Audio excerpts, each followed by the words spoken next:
Okay, well, hopefully everyone's liked and subscribed now. And hey, why not also consider going to the Patreon at patreon.com/secondwindgroup and chipping in every month.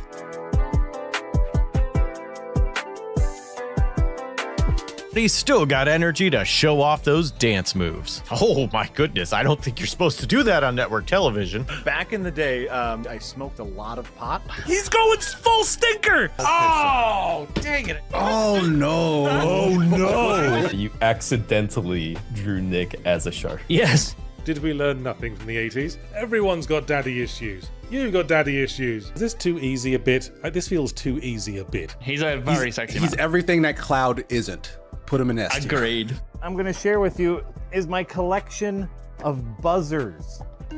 Oh. She couldn't please me. White glove service with the brick. I am Luigi.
Hello, everyone, and welcome back to The Rewind, episode number 50 for Tuesday, July 21st, 2026. Marty Sleva here, joined by Darren, Mooney, Jack Packard, and producer Eric.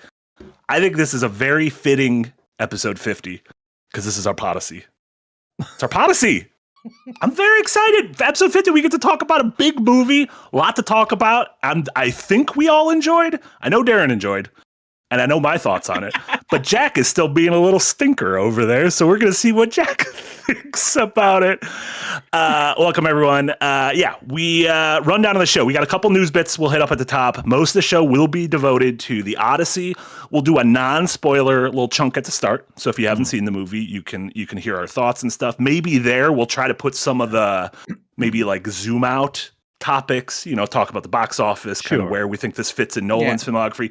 But I also want a big old chunk for spoilers because I think this is a big beefy movie that I want to dig into, and this is our one chance to do it. But before we get there, because obviously nobody's ever going to talk about this movie again. It's one and done. It's going to sink like a stone to the box office. There aren't IMAX screenings booked out until the 10th of September. Hold on, let me check real quick. No, that is incorrect, Darren. It is the biggest movie ever of all time ever. Until December 18th, because that is when the Avengers Doomsday is releasing. We got a new trailer that popped up yesterday morning for Avengers Doomsday, and let me tell you, Disney, Feige, it was a bad time to release this trailer. Everyone's riding a high off a movie filmed with IMAX cameras where you're like, is that a real goddamn wooden horse in the sea? We got the first full trailer for Doomsday, and this is ahead of Comic-Con this weekend, which might have some more stuff, maybe some casting, maybe some X-Men stuff. I don't know. Jack, you just watched this Doomsday trailer. What are your thoughts? Here's the fun thing. So like I have seen every single Marvel property. All of them. I have seen all of them, including like when like Agents of S.H.I.E.L.D. I've seen like all of the Netflix shows. I've watched anything. I somehow missed that this trailer dropped. That's like, I mean, the state of the world, sure, but like the state of Disney. So I literally watched this trailer 2 seconds before we started. I finished watching it 2 seconds before this started, and here's my knee-jerk gut reaction is, why the fuck is there so much Gambit in this trailer? It's the match people have been waiting for decades. Shang-Chi, a character who has not appeared in live action in 5 years, fighting Gambit, a character who never got his own movie and was scrapped and was a cameo in a big movie where he was a big joke. Finally, Finally, those two characters are going head to head. They don't have like a thing in the comics, right? Like, you know how like Wolverine and Colossus have like a cool move together in the comics. So if they were paired, it would make sense. Specials. Yeah. Yeah. Do these guys? No, Not they're that just I'm like, aware of. Now, I'm going to be honest. I haven't read a lot of Gambit comics. I am sure they have interacted less than 5 times in the entire run that comic books have existed. Hey, but they both have cool powers where like lights follow their movements a little They bit. have so that's neat. CGI light glowing powers, which are they're like kind of at a rave. Because you could do that in VF, you could do that in post. They have post powers. This to me, this trailer at least screams of reactionary filmmaking. This reminds me of It's Morbin Time, when the internet started making fun of Morbius with It's Morbin Time. And so the studio said, oh, people are excited about Morbius. Let's get it back in the theaters. And then it failed twice. Thank you, everyone. If any movie deserved to fail twice, it was Morbius. And so this is very reactionary trailer making of like, oh, hey, that last movie, Gambit, got a lot of positive buzz online, right?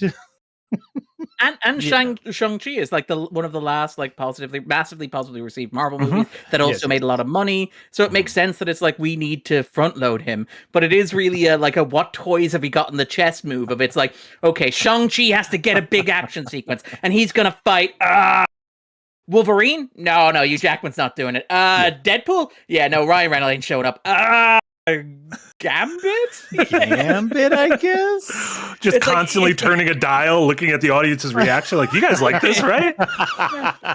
Do we think we can get Jennifer Garner to come back as Elektra? Maybe It's the movie. The trailer is okay. I want to go into this optimistically because I mean the rest of the podcast will be nice, but because I do like the other 4 Russo brothers Marvel movies to various extents. I think Winter Soldier is great. I think Civil War has some flaws, but is enjoyable. And I do think the Infinity War Endgame duology is like a well-deserved victory lap over what they did over the course of, a decade or so. Yeah. But man, this ain't doing anything for me. I was gonna ask, the question is like, how do you feel about the Russo brothers movies they have made since 2019? What was the one with Chris Pratt and Millie Bobby Brown with all the robots? Oh, that was genuinely the Electric State, based on the picture book. Yeah, an egregious waste of hundreds of millions of dollars, like shocking, shocking waste of money, and just does not exist. It's like it just goes straight through the brain. Woody Harrelson played Mr. Peanut in that movie. That's right. Woody Harrelson did play Mr. Peanut. I don't want to talk about this anymore. No, I feel like this is on Firelink when every week we have to bring up the layoffs in the game industry, and at certain points I just get sad and I'm like, I don't want to talk about this anymore. No, it is a trailer that showcases the worst aspects of all superhero movies, which is like in general, what is the complaint of just about every single superhero movie out there? It's the third act CG dark dusty slop fest. That is if you pull up a lady off the street and say, hey, do you know what in general is the problem with superhero movies? That lady first is going to say, get your hands off me, and then is going to say it's the third act dust filled CGI I don't know if that's how that conversation's gonna go. I like to get your hands off me, and then when you do because you're respectful, she's like, now I will answer your question. Now I will answer your question. Now I will bear mace you. Yeah. And so could you imagine then creating a trailer that is nothing but brown, dark, dusty, CGI filled slop? You know what the thing is? What's your counterpoint? It also contains 2 monologues, including Robert Downey Jr. doing a fictional accent that somehow sounds unconvincing. And second of all, Chris Hemsworth saying, hey, you remember me. I'm Chris Hemsworth. I was in those Avengers movies you like. By the way, Doctor Doom is totally the scariest guy I have ever met. I mean, look, it's not just CGI voids, Jack. Give credit where it's due. The problem is, before Odyssey, there was a trailer for this movie called Other Mommy. And the only movie I care about now is Other Mommy. Like, I can't care about these other movies when I know Other Mommies is around the corner. Jack, did you get to see the Other Mommy trailer? I did not get to see the other Molly. Oh my trailer. God, it's a horror movie about a girl who has a mom played by Jessica Chastain, but there's also a demon in the house who's another mommy, also played by Jessica Chastain. Look, scary as hell. Absolutely scary as hell. Why don't we have more movies like this? Get Doomsday out of Infinity Vision. Put this in Infinity Vision. You know that like Meet the Falker-in-Law is now screening in Infinity Vision. Like if you go now, they've started listing Infinity Vision. I believe AMC has pretty much. I appreciate Eric just zooming in on the word "other mother" in case you were confused which mother we were talking about. Yes. But like even AMC, I believe, has begun listing premium formats as Infinity Vision for every movie. So you'll get to see Other Mother in Infinity Vision as it was meant to be seen. No, this is Other Mommy. Maybe it's called Other Mother over by you. Maybe that's what the sequel is going to be called. But the British the mother. We can't keep talking about this. We gotta move on. But before I do, the actual biggest news of the day, Darren, did you see what was announced this morning? Depends what was announced this morning. The $200 X-Files Lego set is coming. Which the Gillian Anderson commercial, yes. An official $200 Lego set. Just put it in the show chat. Coming. An official Lego set. It's got aliens and spookies up top. It's got the office down below. Darren, are you a Lego guy, or are you going to become a Lego guy because of this? This is also, by the way, the same week that they announced that Coogler's directed X-Files premiere may end up going to theaters. It does feel like we're at peak X-Files season. Also, they were supposed to, release a director's cut of I Want to Believe to Disney Plus, and didn't do that, which implies that they may have some other plans for that. Well, they said it's coming to Hulu, and they gave it like a weird subtitle that in German or something. And I was like, what's going on here? Kinder est weird. But God, I love a good like X-Files non-English language title like .com or In Excelsis Day. Both terrible episodes, but they seem sophisticated. Fun titles because their titles are in different languages. Are you gonna get like what or how big of an X-Files fan are you? Can I expense it? Is the question. Sure. If you're we'll do a stream where you build Lego. We'll figure that out. 100%. 100%. I'm gonna go PR@lego.com. I'll email them and see what's going on there. But yeah, I'm excited for that. And they'll the email to me. What is with these guys? But no, we've waited long enough. It's been 13 whole minutes. Let's move on to the Odyssey. As I mentioned, this is going to be, we'll start off with a non-spoiler chunk. Darren, you had an episode of The Backdrop go up today about the Odyssey. Last week, a big one about Christopher Nolan. What is your brief thoughts on non-spoiler thoughts on the Odyssey? I mean, movies are back is the very high level view of it. Not that movies ever really went away. Like we've been eating quite well with movies like One Battle After Another, like Sinners. We have Dune Part 3 coming up as well. I do think we talked on the show, like this summer in particular seemed rather slow. Where I think like the only blockbuster that I glommed to was Disclosure Day. And also I think myself and Marty certainly liked He-Man Masters of the Universe, right? On Amazon Prime. On Amazon Prime. Like it got to the point this Wednesday. Tomorrow it is on Amazon Prime. Very excited. In case you're wondering how things are going. Also Supergirl coming direct to video next Tuesday. In case you're wondering how things are going there as well. But it did, like we got to the point where we were talking about like Supergirl and we were like, it's not the worst thing we've seen this summer, right? And so I kind of felt like we had been a bit parched. I go and I see the Odyssey and I am just kind of blown away. I have seen the movie 3 times now. I think it's kind of incredible that the only reason that I may see this fewer times in cinemas than I saw Oppenheimer, which I saw 8 times in theaters, is because it is impossible to get tickets to this thing. All of the tickets are sold out. The BFI is, I believe, sold out through 10th September. Many of like the US theaters, there's stories of people outside like Lincoln Square in New York, basically like refreshing, waiting for seats to become free before showings, which is absolutely insane. But it was an incredibly visceral experience. And it is very much like a celebration of like what movies can do.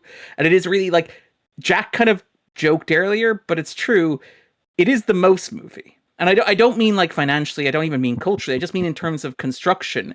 It feels like the most movie we have got in a very, very long time, where it is just so ambitious in terms of its scope and its scale and what it's trying to do. The idea of adapting the Odyssey, where Nolan has done on the press circuit, made the point very saliently. There is no American movie no American feature-length movie called The Odyssey. It has never been done. There have been adaptations, like obviously Oh Brother Where Art Thou? Everybody loves the SpongeBob SquarePants movies. You know, Italian cinema has done Ulysses, starring like Kirk Douglas in the 1950s and stuff like that. But there's never been an attempt to turn this into a big budget spectacle film because it is next to impossible to imagine turning it into a big budget film. And to try to do that sounds almost like an act of hubris. And I kind of, you defy the gods by trying to turn Homer's epic poem into a 3-hour epic film. And we talked on the podcast before, like, the idea that movies exist is a miracle. The fact that, like, any of them happen to be good is somehow a miracle upon a miracle. The fact that the Odyssey exists is a miracle. Right? The fact that this movie is something that is real and tangible and out in the world and is an actual adaptation of Homer's text and can be seen in cinemas is a miracle. The fact that nobody died making it is a miracle. The fact that it is coherent is a miracle. The fact that it is, on top of that, the best movie I have seen this year is staggering to me. I was like profoundly moved by it and just like in awe of it. And I do think, to put it in context, I have a kind of an interesting relationship to this one in relationship to like Oppenheimer, where Oppenheimer is a movie that I think is incredible if you break down what it does, where it is a 3-hour historical biopic about a scientist that is half in black and white and is mostly about a series of meetings that are being held discussing other meetings. And somehow that movie not only made nearly $1 billion, but that movie also won Best Picture and is also like one of the most tightly constructed thrillers ever made.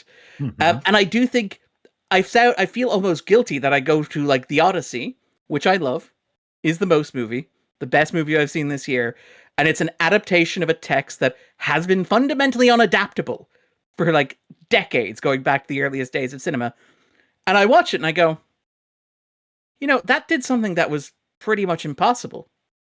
I'm not sure it's as good as Oppenheimer. Kind of an incredible reaction to have, where it's like, this is a miracle of cinema in by any measure, except when you put it back to the, I guess, the last one that he did, which is just to me a little bit more satisfying. But yeah, I was blown away by it. Seen it 3 times. Really loved it the first time. The second time, knowing the ending, we're not going to talk about spoilers, but like when Nolan does that thing that Nolan does when he makes movies, where they all build to a central conceit, a moment when he lays out what the movie is actually about very clearly and very like directly to the audience, often by having a character monologue what the movie is about as the score builds behind them and the camera pushes in on their face. Once you hit that moment, I did weep the first time I saw it in the cinema, because it was just an incredibly powerful moment. But then seeing it a second time, knowing that that is what the movie was about, but also was always about, I found it even more affecting. I suspect this is a movie that will grow even more kind of in my revisiting. Yeah, but incredible. Sorry, that's a long ramble to get to. It's a pretty good movie. No, there's a lot of commas in the sentence. Just to kind of piggyback off of one of your comment about how it's like the most movie, I do hope, my hope is that this puts any other 3-hour movie to shame. Because, like, you know, movies in general, like, you know, movies are getting longer. Comic book movies are getting longer. Like, they keep going longer and longer. And this is a 3-hour movie, but the amount of things that happen in this movie, pound for pound, is proportional for the time. Never once did it feel lagging. So I hope other movies are like, hey, can we go 2.5 hours? Well, is it 2.5 hours of The Odyssey, sir? Yeah, I always joke about like a tight 85 for like movies, but it's like, no, if you have 3 hours of movie and if it's paced and especially edited as well as this movie is, fucking go for it. Yeah, absolutely. Incredible work from Jennifer Lane, by the way. Like, again, like, I know this is going to be controversial, but it's like, it is so interesting that like Tenet becomes this like key to late Nolan, where like Tenet is the movie where he works with these collaborators and he's like, oh, I didn't know I could do that. And then like you could see Oppenheimer and The Odyssey just being like, yes, but now I can apply what I learned on Tenet, my Michael Mann homage, to making a proper epic film. And it's incredible. It's stunning. Yeah. Jack, you saw it last night. I saw it last night. What did you think? I'm still not 100% sure what you thought of the movie. That's fair. I would like, before we get into my feelings on it, I would like to set the scene. Movies are back, by the way. I'm with Darren on that. So I prefer. I want a supercut of every time we've said that. One battle after another, Sinners, even a little bit of Project Hail Mary. No, but like as absurd as it is, like living in the AI time and the time of corporate mergers, it does feel like over the past year and a half, movies have been like consistently back. And I think the box office success of this is proof of that. And like the box office success of this after the failure of Minions, Mandalorian and Grogu, Supergirl, Masters of the Universe. Keep Masters of the Universe out of your mouth. Moana. It's a financial failure, whether or not you like it. Disappointment. Yeah, sorry. But it does feel like movies are back. Sorry, Jack. Sorry to jump on your point there. Oh, no. Well, and of course, like we talked about, they're building extensions on the house they've moved back into, and they're murdering students. But sorry, just a couple episodes ago when we were talking about the low budget hits of like Backrooms and Obsession, movies are back. Yeah, they're back down there. They're back up here. They're back everywhere. And it is nice. It's nice to feel that movies exist. Like movies are magic. So I prefer to watch movies on weekdays and as early as possible, because selfishly, that's when the fewest people are at the movie theaters. And so I had an opportunity to see it this weekend, but I said, you know what? I'm going to see a Monday screening, because then, like I can sit where I want to sit. I can do what I want to do. And I show up to the Oriental Theater here in Milwaukee, our local art house cinema, early, because I'd heard it was doing good box office wise. And that it is not a assigned seating theater. It is a first come, first serve. It is a seat where you want sit where you want to sit theater. And there was a line around the block for tickets. I got in. There was a snaky line for concessions. I got my popcorn and my Bunch of Crunch, and I was very excited about that. The Oriental Theater is a very old theater, and so they actually have balcony seating. They were screening it the 70 millimeter print, not 70 millimeter IMAX, but 70 millimeter print, which is still, that's as good as I was going to get. I think there might be one theater in Wisconsin doing the IMAX. It's fake IMAX in Madison. It's IMAX, yeah. So they had to open up the balcony, and okay, magic. Okay, it was absolutely magical. Like, people had to walk over each other to get to their seats. People were asking if like giant groups of people could scoot down one seat, so they were talking to each other. The movie didn't start on time because they were still processing people through the door. I had heard from people who sat down behind me that they had run out of popcorn. They ran out of popcorn at my IMAX screening on my LiveX screening on Friday, which has never happened. A movie theater running out of popcorn, and I know some people who work there, and I talked with them afterwards about. So there was 550 people on a Monday night to watch The Odyssey.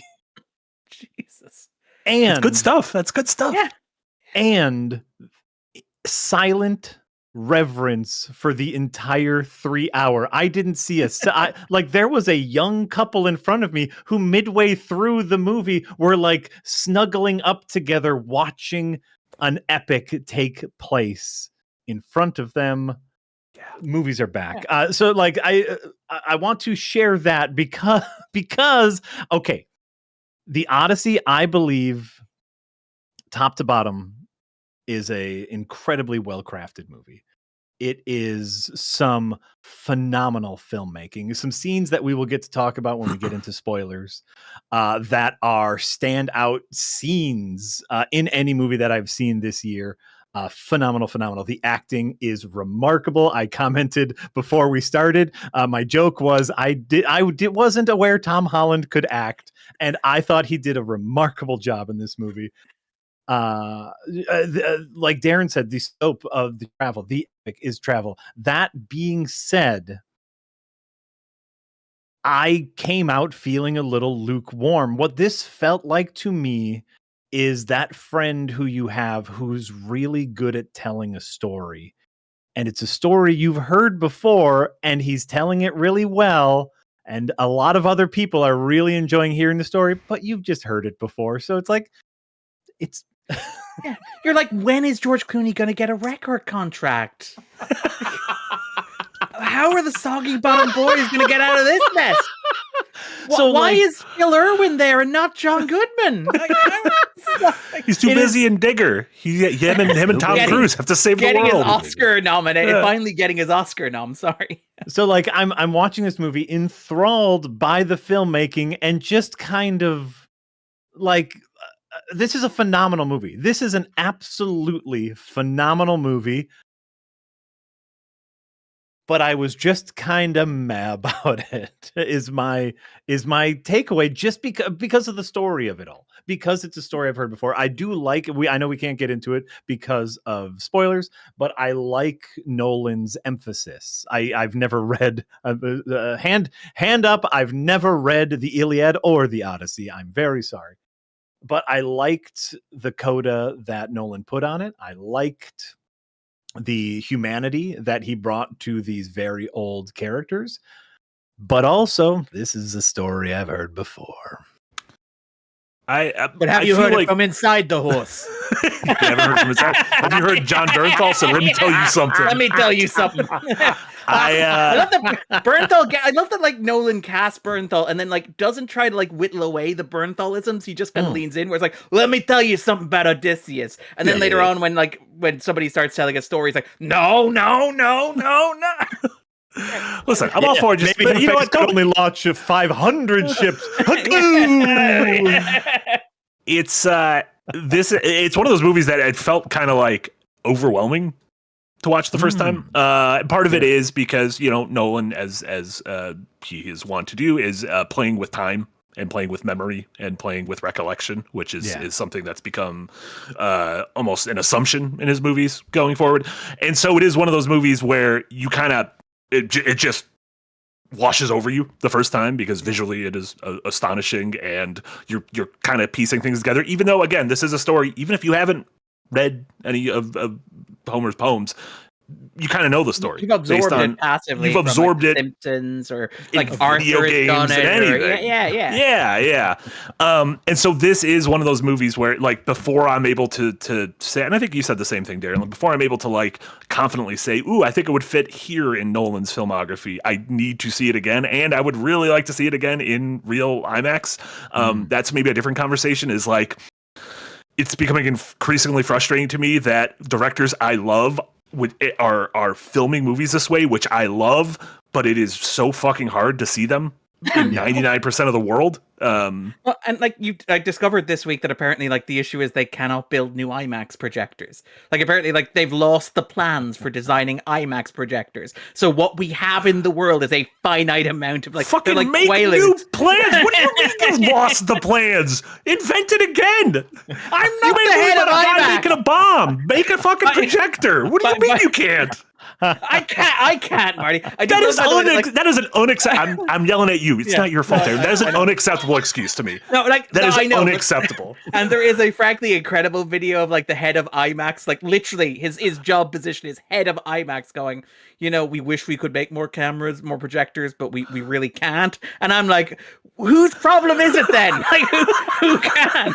Whose job is it to make more? And like there are reports that like because demand for this movie is so great, obviously they're screening it around the clock. Like there's like 3 a.m. screenings and 6 a.m. in like screenings. LA and New York, they're literally just every 3.5 hours pumping a new one in. Exactly. And like there are like again AMC on Monday morning and Lincoln Square sold out 6 a.m. screening on Monday morning of The Odyssey. But like there are reports that like IMAX projectors are breaking because they're overheating because you're like not letting them cool down between showing screenings of the movie, which is insane.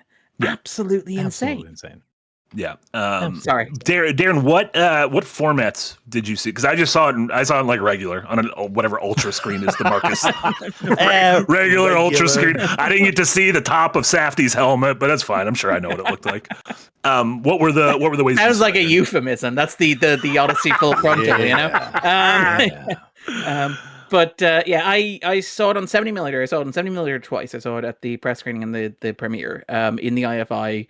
which is our national cinema. It's great that like Ireland has a national cinema that is like maintained by the government for the maintenance of art and the celebration of art. And it's great because you could go to it and they have in the lobby like the Oscar, was it like Jim Sheridan one for My Left Foot or whatever. So it's like it is a national treasure. So I saw it there on 70mm. Looks absolutely gorgeous. Again, just like the texture of the film as is usual.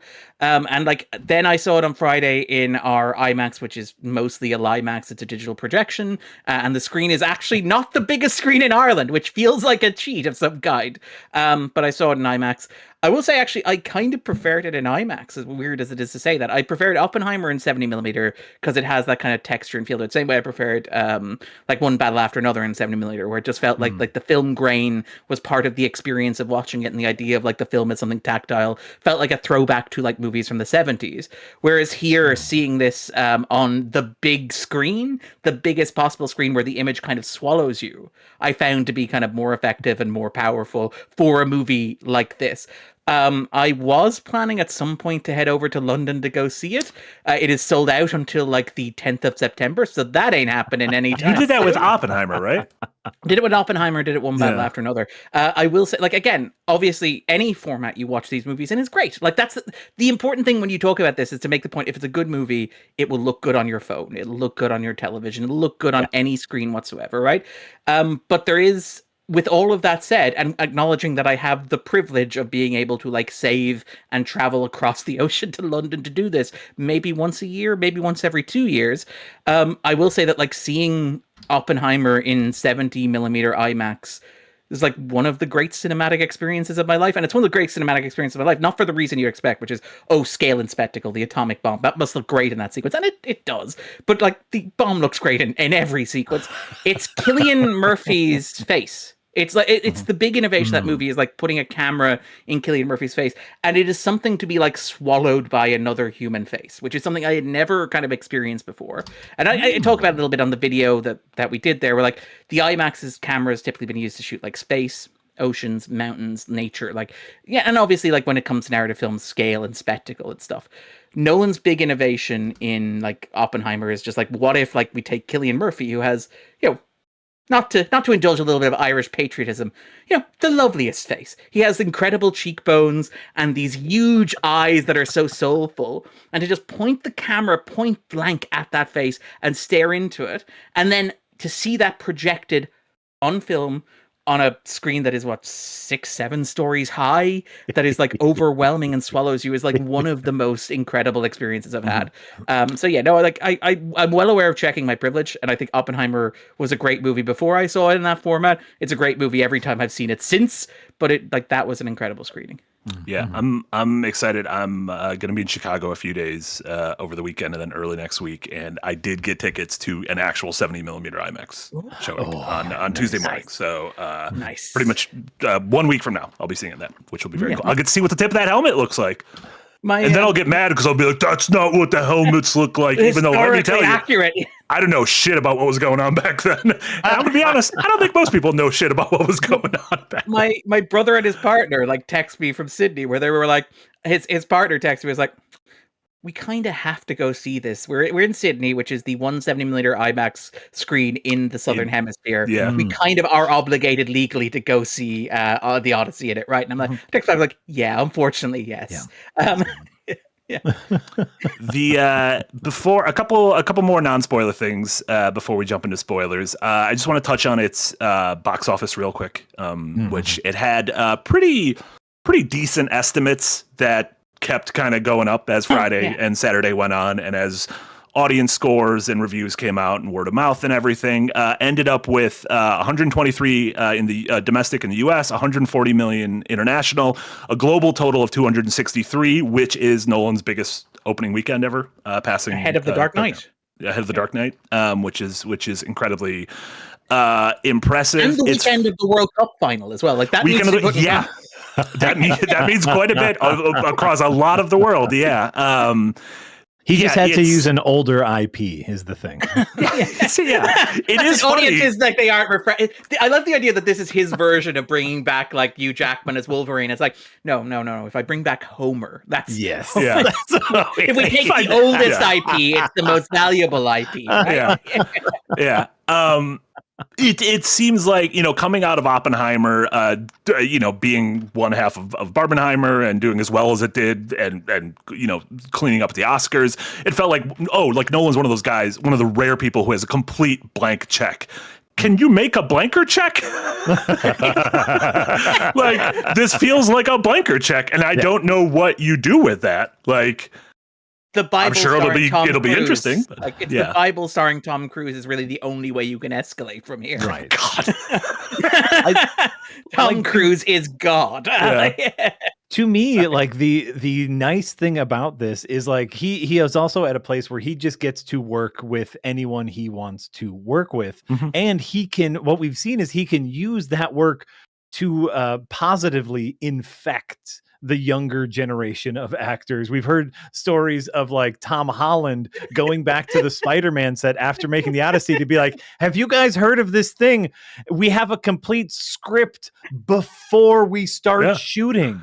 Yeah. I want words about it. and I want them on paper. That's what I demand. Yeah. Words and I want them written down.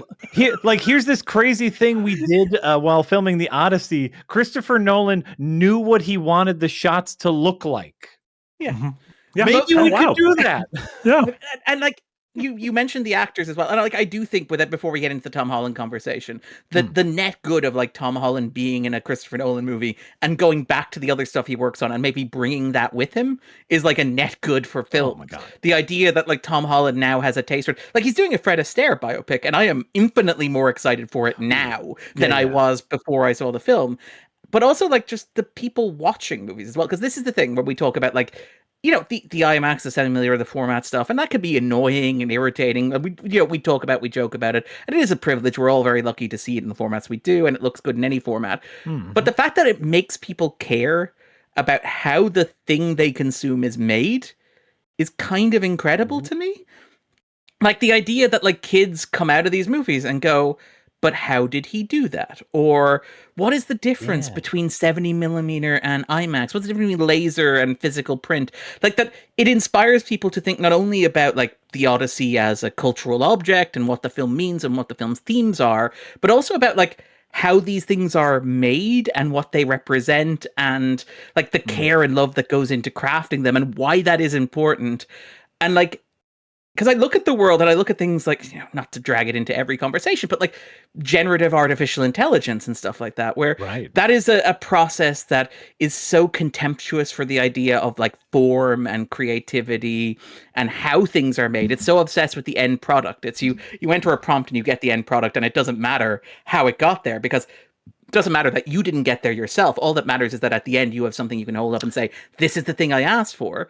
The fact that Nolan's movies, and it's not just Nolan, it's also Kane Parsons, it's also Curry Barker, it's also like Ryan Coogler doing that Kodak video. But the fact that like it makes people care about how things are made is like so exciting to me.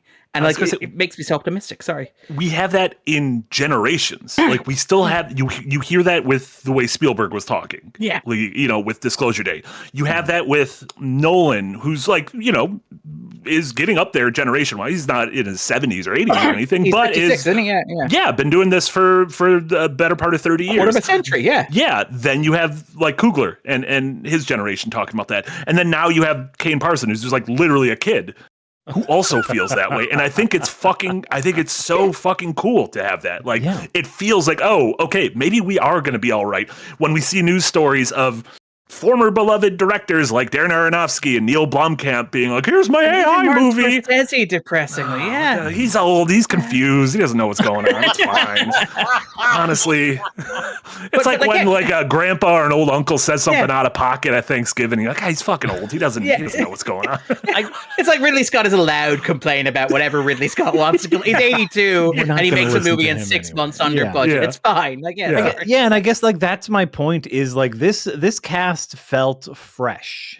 And I know like they're not like a lot of his has been working for an incredibly long amount of time. My favorite is kind of like showing, where Anne Hathaway started in like the Princess Diaries to this performance, which is, by the way, an Oscar-worthy performance. Absolutely phenomenal.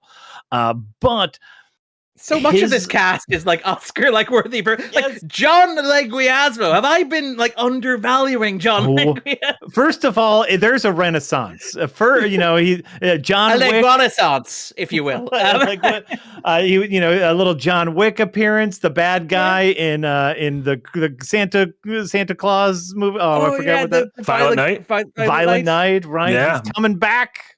He was Luigi in the Mario movie. Love. And he's bringing it all. Bringing vengeance. Bringing it all. Bringing it all.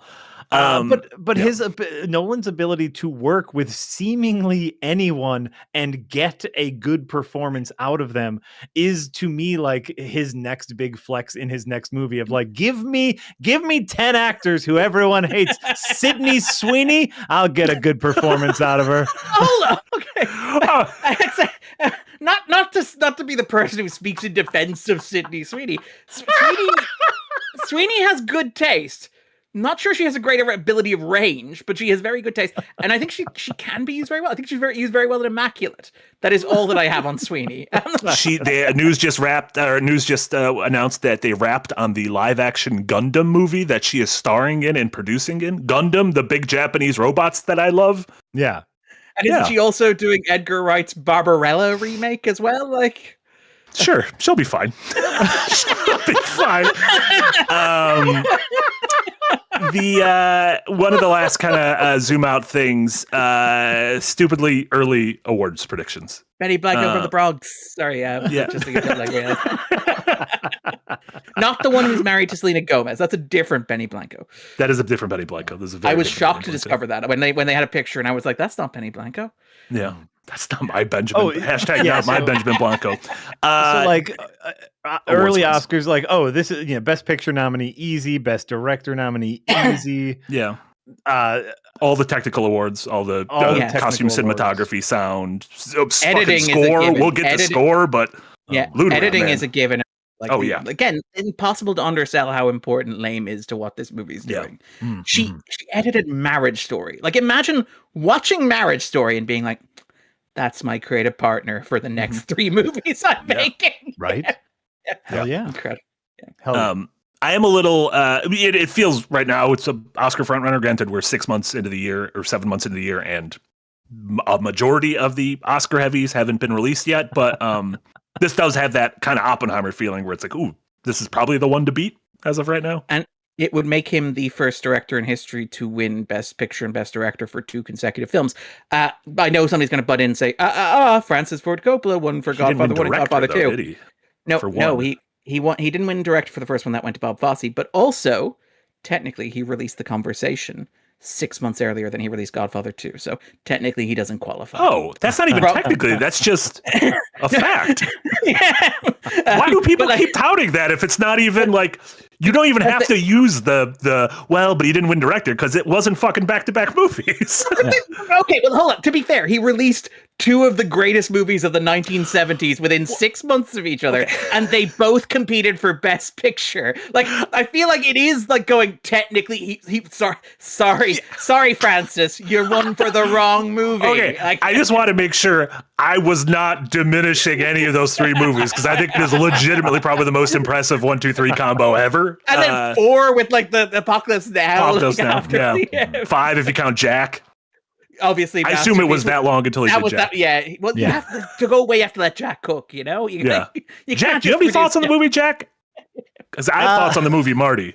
I have big thoughts on the movie, Jack. Yes. Okay. What a masterpiece. Sure. Is there a movie called Darren? Do you get your own movie, Darren? No, luckily enough. Oh, you sounded so sad. What if Nolan's next movie is just called Darren? And it's about the helicopter. The helicopter's named Darren. It's Blue Thunder, yes. Yes. Remember, there was like a couple weeks where we were like, he might be making a helicopter movie. An AI helicopter movie star. Because it was because they announced the casting. So it was like Tom Holland and Matt Damon. Yeah. And we were like, are they going to be like buddies, like experienced cop and rookie cop in the artificial intelligence helicopter movie? Fucking what? That was very weird. Okay. Any final non-spoiler thoughts before we go into full Odyssey spoilies? Just to put a wrap up on it. Like this will be the movie of the summer. this will be the movie that people are talking about. Obviously, everyone is seeing it. Everyone is talking about it. And I do think technically speaking, every aspect of this movie is film school level. Like, they will be teaching this movie. This will get people into movies. But I went in with too high of expectations. And so like, I'm coming out feeling like, yeah, it's good. It's fine. But like, technically speaking, it's phenomenal. The problem is you're not munching on that lotus flower like the rest of us. Yeah. We're just gorging on it. Wonderful moment where like Charlize Theron goes to take it away. And he's, but I like it, and I'm like, honestly, like that's the most realistic a character's ever been in the movie. I'm like, yeah, I kind of do the same thing. I keep eating stuff that I shouldn't. Everything else is a little spoiler heavy. Where I want to talk about specific moments, specific like. Okay, like this isn't a spoiler because this is the Odyssey, but like there were several scenes almost back to back of them like going to an island, meeting a big dude, and comically running away. And all I could think about was, we need yakety sax in this. Yeah. Like, but and again, this is probably a conversation for spoilery stuff, but I like that like. Obviously, the Odyssey is structured as an episodic adventure. Of course. And that's why, like, maybe the best adaptation of the Odyssey is something like Star Trek Voyager, where they, like, iterate through the various short stories from the Odyssey. But I like that the movie finds a way to, like, thematically tie all of those ideas together, where every time they get off the island, they encounter something that is psychologically representative of, like, what it is that is haunting this man. Sure, and I like that the movie kind of has enough of a strong through line through those that they don't feel like disconnected episodic adventures. Correct. And to anyone being like, you can't spoil a 2,000-year-old poem or whatever, there are things in this movie that are changed and images that I would not want spoiled for me. So I don't think this is a simple, like, yes, the basic plot, most people probably know. Odysseus, like, we're going to mention that he runs into the Cyclops. We're going to mention the Trojan horse. Yeah, that's normal stuff. We're not. Well, the Trojan horse isn't actually in the poem, but but people. He's in the Iliad. Know it is. People know the story. Yeah. Okay, so from here on out, spoilers forever for every movie ever. Every movie of all time, we're allowed to spoil here, and no one can get mad at us. Great. Not enough. I was shocked by how much this was a sequel to Oppenheimer. I was stunned by the extent to which this is just a straight up Nolan made Oppenheimer. A bunch of people made some comments about stuff that he didn't show in Oppenheimer, and he's like, "Well, guess that's what my next movie is gonna be." Mm-hmm. Yeah, Stunned. but like that's also, and I don't want to. I don't like that's also something like. Okay, you know, a man didn't want to go to war. As it turns out, was really good at war and is sad about it. Like, I feel like that's a somewhat reductive plot summary. Yes, but an accurate one. Jack there at the Oscars in like 1987 when they're about to hand the Best Picture to Oliver Stone. Jack goes, no.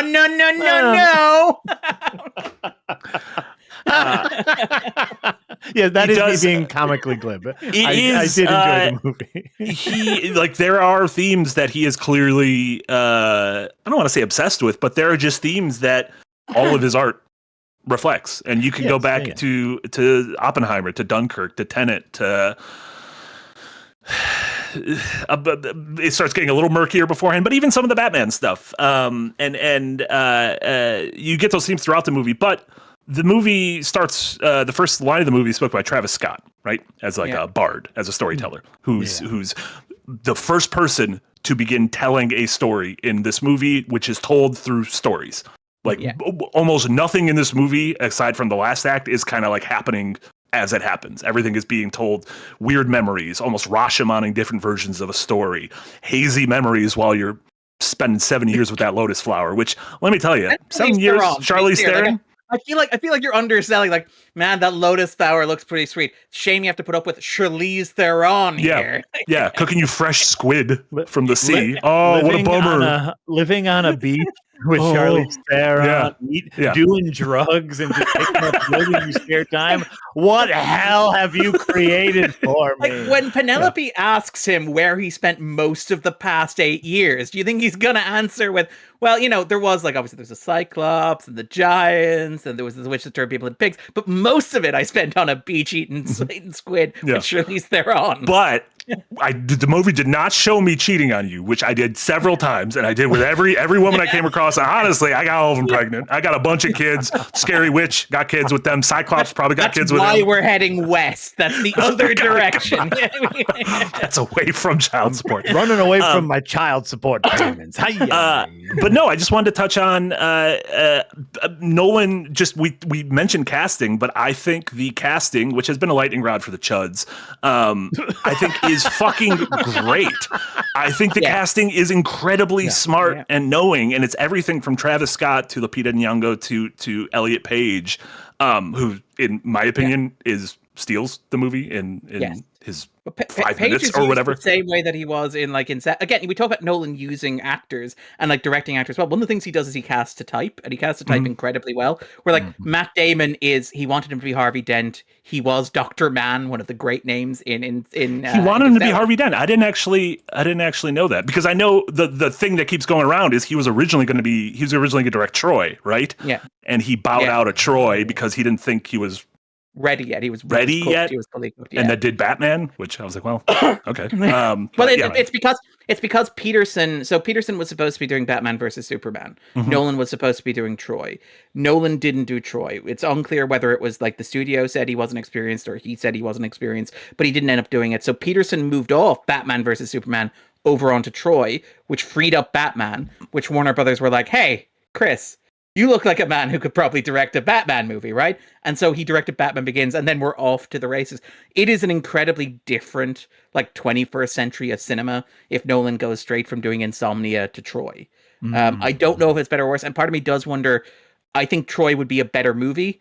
I don't know if if he could have wrestled Troy into, the shape that he wrestled Batman Begins, if that makes sense. Yeah. I don't know if it would have been as good, and I don't know if he didn't have as strong a launching pad as Batman Begins. I don't know that we get the run that we have had over the past. Knowing the star power that was in Troy, he would have had a much harder time. Yeah. That said, I mean, Brian Cox's autobiography. Yeah, Brian Cox would have had a really good time with him in his autobiography.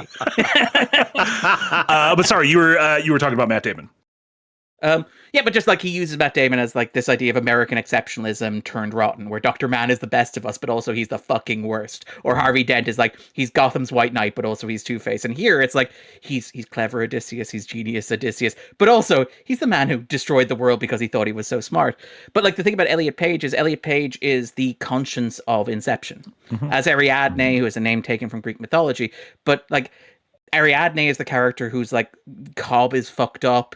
What we're doing to Fisher is fucked up. Has anybody really thought about the implications of what we're doing? It's not right, the stuff that we do. And it's really clever that Nolan just steps back and making the Odyssey. He's oh yeah, by the way, Elliot Page is freaking phenomenal at giving you guilt and giving you morality and providing a moral compass to a character who is very deeply lost. Where I was stunned at how well Page is deployed here. I think Page is very good. I don't want to take agency away from him as an actor, but the way that Nolan uses him as a symbolic representation of lost innocent guilt and shame, and as conscience, is just stunning. It's really incredible work. Even setting aside the whole chud stuff, which is just nonsense, but the use of Page in that movie is incredible. The use of everyone. I'm gonna butcher her name, but who played Helen of Troy? Lupita Nyong'o. She's stunning in both of those roles. And it's just obviously you see this figure, but before we get to reveal, but you see this figure and you go, oh yes, 100% people fought wars over her. Oh, perfect casting, right? Yeah. John Barenthal, who we talked about a little bit, playing John Barenthal, but as this role of someone to kind of challenge a young Tom Holland. But perfect. It's not even that. The casting of Barenthal is so fucking clever because this is a nice segue to talk about Holland, where Holland is out of his depth in this movie, and I think that's the point. Tim Alakis is meant to be out of his depth, Like it's a story of a young man who can't be the leader. He can't be the lead. People keep saying like, oh, this would be a better movie if Timothée Chalamet was in that role. And one, Timothée Chalamet ain't doing those roles where he's the son of the lead anymore. And B, Timothée Chalamet's version of this movie is Dune, where by the end of that movie, he is the lead. Like he has a dad who is an elder statesman, but that dad gets pushed off the stage at the end of Act 2, and now it's Timmy's movie. Tom Holland is out of his depth, and like throughout the movie, there are scenes when he's sharing the screen with Anne Hathaway, she is tearing strips through him, and it's incredible. When he's on screen with Matt Damon is doing circles around him, and it's incredible. John Leguizamo, who like I love and is great, but I've never regarded as like one of the dramatic heavyweights of his generation. When he's on screen with him, he's just like he's tap dancing around him. The thing about Bernthal is the one cast member of this movie who has worked with Holland consistently and repeatedly. Obviously, he's in Brand New Day coming up, which is next week, but also he was in a small Irish movie called Pilgrimage, which was very good. And the two of them have worked well together in the past, and they get on very well. And like the casting of Bernthal in this movie feels like kind of without wanting to patronize Tom Holland, a little inflatable kind of set of armbands for him to wear in the pool, where it's like, you have spent most of this movie surrounded by, we've separated you from your wife. You're never going to be on screen with your wife. You're instead going to be on screen with these heavyweights who you have never shared the screen with before, and most of whom are operating in a different weight class than you, with the exception of Robert Pattinson, who he did The Devil All the Time with, but never mind that. But like Bernthal, in the center of this movie, at the point when you complete your character arc, when you go on a journey and you finally feel comfortable and self-confident and you actually become a man, for those scenes, when we're going to have the guy whose job it is to tell you, you can do it. You have that strength within you. I believe in you, Tom Holland. It's going to be a guy you've worked with before, who you get on with, and who has seen you actually like lead a movie. And I think that is just really incredible casting. Like it works so well. Those scenes of the two of them together are just like so warm. They're the one point in the movie where Telemachus feels like he actually feels comfortable in his skin. And it's like, you're actually like, oh yeah, maybe he can do this. Maybe he can do this. Sorry, absolutely beautiful. That was a long rambly answer. No. That's the thing about like, this is a weird movie to talk about because it's just going to be like the Chris Farley show where it's like, remember that scene? That was cool. Or just like a tangent. A couple of the other performances I just wanted to shout out. Obviously, I think a lot can be said about Damon. Like, I think that is like he looks fucking tired. And I imagine filming this movie is fucking exhausting for a dude who's in his 50s. Like, looks goddamn exhausting. And is used so well though. Like the whole thing is like, because it's like Joyce Carol Oates was like, Nolan should have given this one to Cillian Murphy, and I'm like, I don't know if that works, because obviously they're twinned characters, but it's like for the Odyssey to work, right? You have to believe two things. You have to believe one, he feels guilty enough about what he did at Troy that instead of going, let's go straight home to my loving wife and son, he's like, you know what, let's bum around the Mediterranean for a little while, have a bit of adventure. And that is a decision that he'll make. And the second thing you have to believe, because if you want to retain some empathy or sympathy for him, you have to believe that he has that kind of rugged American optimism, that he could just kind of fuck around and just everything will work itself out. And I think like Cillian Murphy doesn't have that. Like Oppenheimer doesn't have that. The thing about Oppenheimer is he's so smart that he knows what he's doing is going to be disastrous. He just lies to himself about it. But I do think that like, you have to believe that Odysseus believes that he can save everybody. Like, or the movie doesn't work, or he's just a monster who is killing everybody on his crew. Like there are so many wonderful moments where like Matt Damon is just like so careless and carefree. When they go to the Cyclops cave and like Hamish Patel's like, you know, this is pretty weird. Maybe we should leave. It's like, no, Zeus's law. Let's make ourselves welcome. It's There's cheese. There's wall cheese. And Hamish Patel's like, I don't think the guy who lives here might know who Zeus is. He's like, everybody knows who Zeus is. And like, you need to believe that Odysseus believes that on some level. And Matt Damon, I think, can sell that remarkably well. I think by like the third island where they have to run away in terror, that several people would be like, you know what, I volunteer to stay at the boat. I just won't go in there. But I love that like the crew get progressively more cynical of him as the movie goes smaller on. Because No, I know. But like I like that like as the movie goes on, like the crew don't continue to be like, yeah, adventures, man. It's like a couple of me and the guys had a conversation. We think you should maybe not go on this one. Yeah. No, and I think along with casting, especially if we're going to compare it to Cillian Murphy, like you also need to believe that Odysseus is a soldier. And no offense to Cillian, I'm like, there is a body type, there is a ruggedness to Matt Damon that like he has aw shucks, but I also believe that he will kill a man. Yeah, he has You've a seen Jason physicality. Bourne, yeah. Yeah, exactly. Yeah. And he does have a softer. I've seen people be like, "What if Christian Bale or Josh Brolin or played these roles?" I feel like Damon has a softer side that those guys don't have, and I think you needed those kind of two competing sides. I can't say enough good things about Robert Pattinson. Like, oh my Jesus God. Christ, what a slimy piece of shit! Modeled on James Woods in Casino.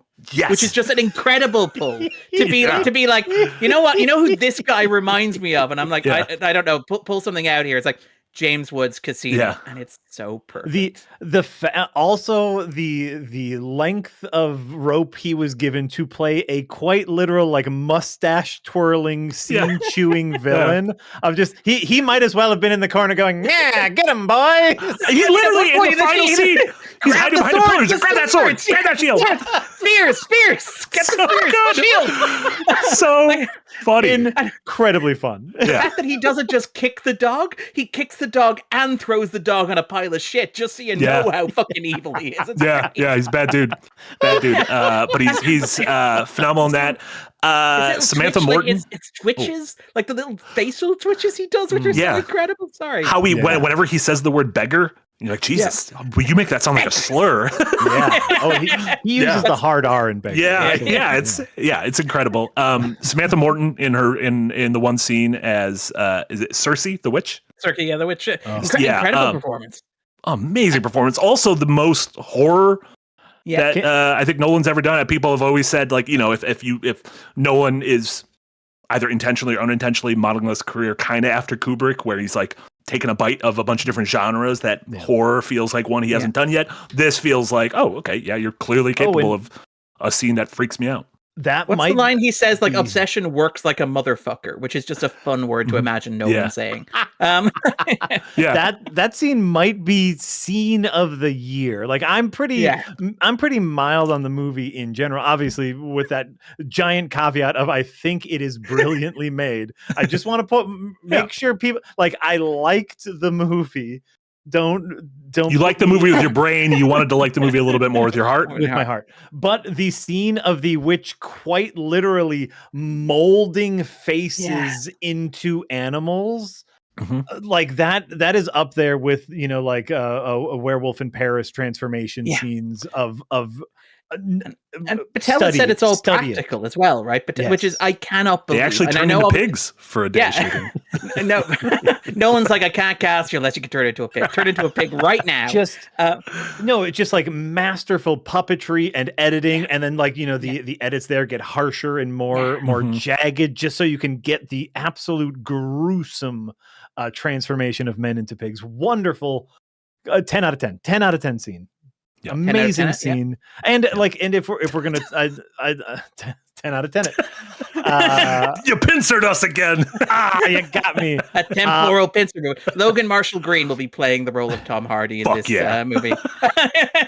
Also, just in creature design, let's talk about that motherfucking Cyclops, because that was awesome. Part Bill giant Irwin. puppet, part physical performance. Bill Irwin, I believe. The guy who did the voice of like Tars, because Case is Josh Stewart, who's one of the guys on the boat, but he did Tars and did the puppetry for Tars. Again, Nolan's thing of casting for type, where it's like, I need a giant puppet, I know exactly who to call, America's premier clown. Tars, the robo dude in the robot, the Interstellar, the guy who goes. That's how he sounds. I like when his arms become wheels. I think it's neat. and just running in terms of how it's done as well. And like, have you seen the behind the scenes photos of the puppet, which are incredible? Which is great. Obviously, like there's CGI use as well, and like the fact that it's so gnarly the way. Obviously, it's Saturn devouring his children is what it's modeled on. But like when he's eating them, and you could see the meat kind of dripping out of the mouth, is like so incredibly disturbing and unsettling. Because like you get the sense. Odysseus' soldiers don't really taste great. They're probably a bit overripe, but you know what? little bit of variety in a Mediterranean diet isn't going to hurt anybody, I guess. Someone brought up a good point, though. How does he milk those tiny sheep teats with his large fingers to make the cheese? Yeah. I mean, does he trade the cheese as well? Because it seems like that's a lot of cheese for one dude. I know he's a big dude, but it's like I like other large dudes. He goes to the Iron Men and he's like, "Hey guys, I got some cheese." I like the idea that like the Mediterranean has this whole like ecosystem that Odysseus doesn't understand. And he's just Listen, like, everyone was really chill into the sea. What do they call them? The seamen? They didn't say seamen. The sea people came. Yeah.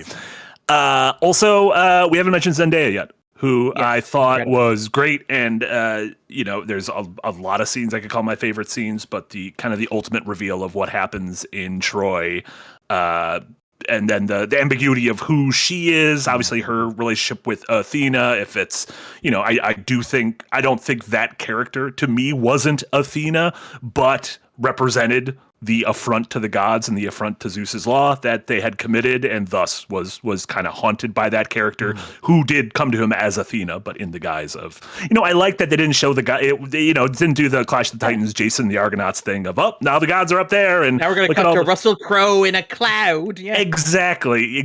I like that they kept it, even like all the Hades stuff just kind of had that like Icelandic, like ashy rock look to it. Here's James Remar tunneling out from underneath. Fucking yeah, cool as hell. Incredible. But yeah, I thought Zendaya, again, all the performances great. Honestly, Tom Holland was the one that he felt out of his league in almost every single moment. I have a lot of time I think Tom Holland's Spider-Man is great. Yeah. Like, I think no matter the quality of a movie, I think his Spider-Man, his Peter Parker is fucking excellent. I wish I'd gotten that anything close to that in any of his other movies, and I still haven't. Yeah.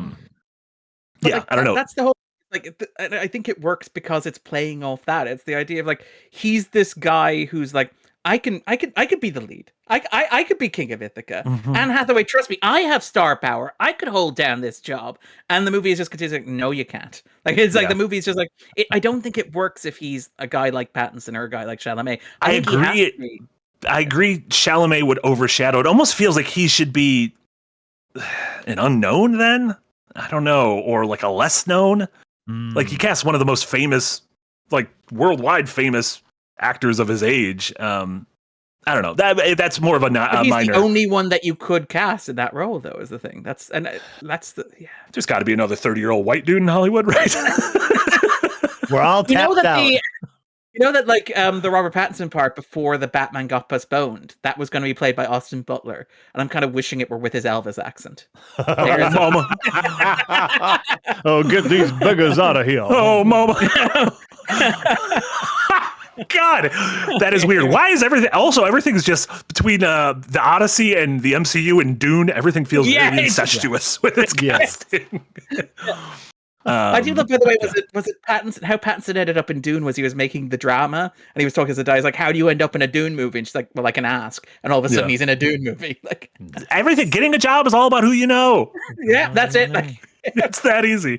But shout out to Zendaya, Robert Pattinson, and Anne Hathaway having pretty good years.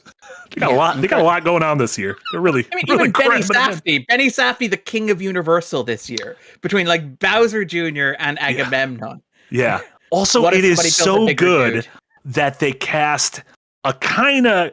I love Benny Safdie, a kind of goony guy to play Agamemnon. They put him in his fucking Darth Vader outfit as like, oh, you're the scariest cosplayer in the world. And I think it works perfectly for the kind of dude he is. Like, he is not a great warrior. He's the guy who claims victory when he throws body after body at a problem.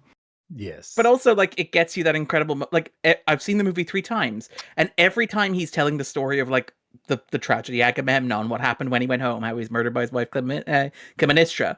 But, like, whenever he starts to tell that story, there's a moment where Lupita Nyong'o screeches at the top of her voice as she drives the sword into his throat. And for, like, a fraction of a second over her shoulder, you could see, like, half of, like, Benny Safdie's face. And it's the most of Benny Safdie's face that you see in the movie. You see it for maybe 6 frames. And to Marty's point, it's like, what a fucking dweeb. It's Yeah. like it's an incredible. great. Yeah. Um, and the fact that he's Darth Vader, the fact that Nolan casts him as Darth, when he's marching into Troy, it's Vader arriving at the start of Star Wars on the blockade runner with the cleanest armor imaginable because he's never gotten it touched before. Yeah, it's never been in back. Yeah. I just for the we talked about the Cyclops as one of the big set pieces. We talked about the being turned into pigs. One set piece that thematically worked for me, but just in execution didn't work quite well was the what was the sea monster? The Scylla?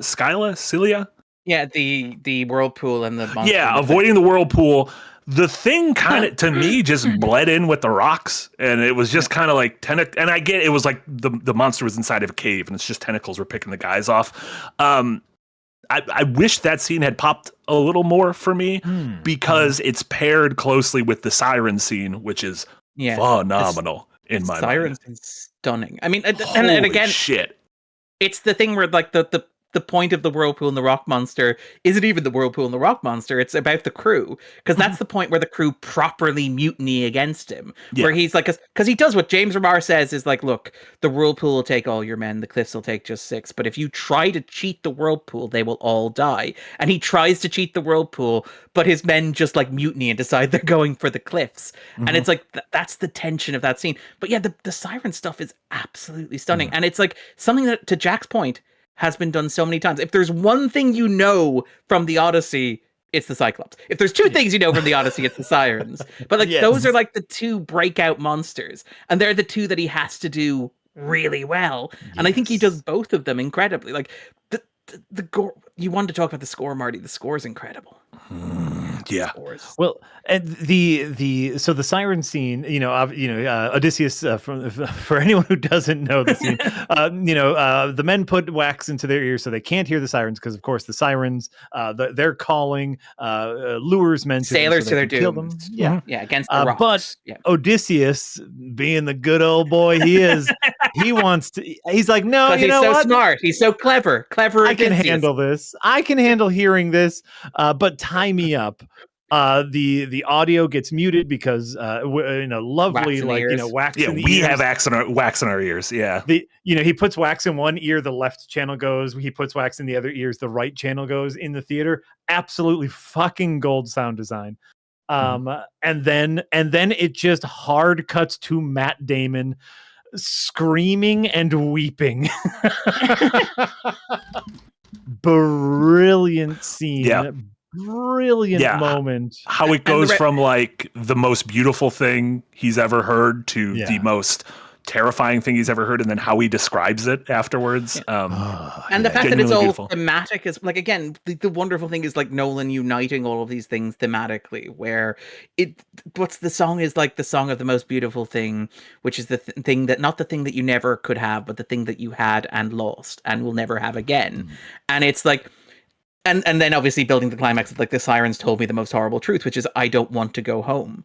Like the fact that it all builds so organically, like the reveal that they're the sea people, which is an incredible introduction where before the Cyclops, they're like, island's coming up here, we should do some trading. And Matt Damon's like to Hamish Patel, we should do some trading. And Hamish Patel's to Andrew Howard. By the way, worth shouting out, the boat full of Nolan guys. Like, obviously we talked about all the stars, but I love that when Nolan's like, I'm putting a bunch of dudes on a fucking boat, and it's going to be Andrew Howard, who is the torture dude from Tenet, Hamish Patel, who is the plane dude from Tenet, Josh Stewart, who is like Bane's lieutenant from The Dark Knight Rises and has been in every Nolan movie since because Nolan just loves him so much. There's a hockey player is in there as well. Avery, I think, is in there too. Like, I love that it's just like, sure, Zendaya, Charlize Theron, Robert Pattinson, James Remar, they can all be in my movie.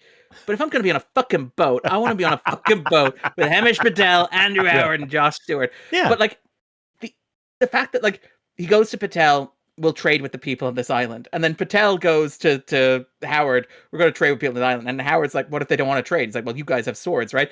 And you cut to the scene of a village being burnt down as Hamish Patel is talking to the elders going, why'd you make us do this to you? Why did you choose to have your village destroyed? Not but just destroyed. Nobody's putting any blames here. Why did you make us destroy your village instead of just giving us what we wanted?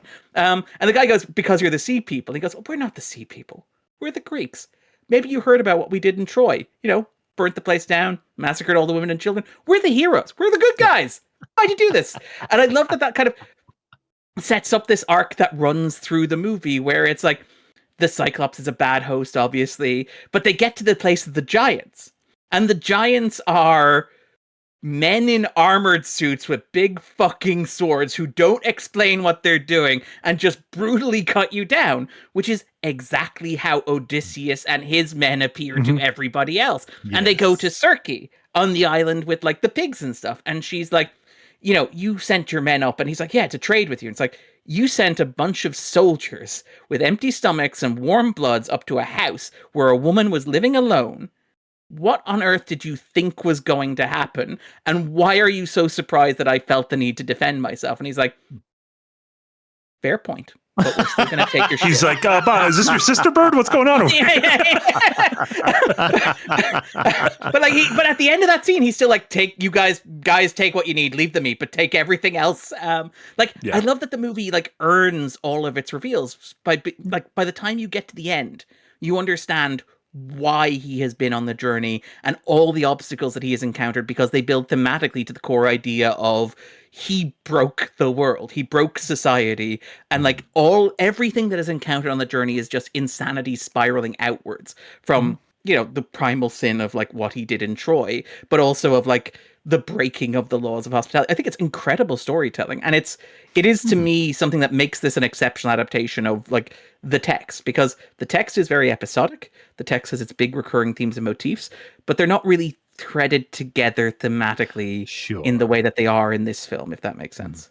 Yeah, no, and I agree. Like that, the big monologue at the end, the big like turn to camera. I'm going to explain to you all the themes of the movie. One is a remarkable scene between two phenomenal actors between a partition, which is just like both of which are hiding their faces, which is an incredible choice. Where he's hiding his face under the like robe, and she's behind, as you say, the partition. Yeah, it's incredible. Right. Oh, right. Which in and of itself is thematic because he has not returned to her as a husband yet. He is not quite ready yet. He's still punishing himself, right? Like it's gorgeous filmmaking. Absolutely. Yeah. Great recurring motif. The recurring twang of the bow, I think, is such a cool sound and such a cool motif, and especially when he does that last one, it's like, oh fuck.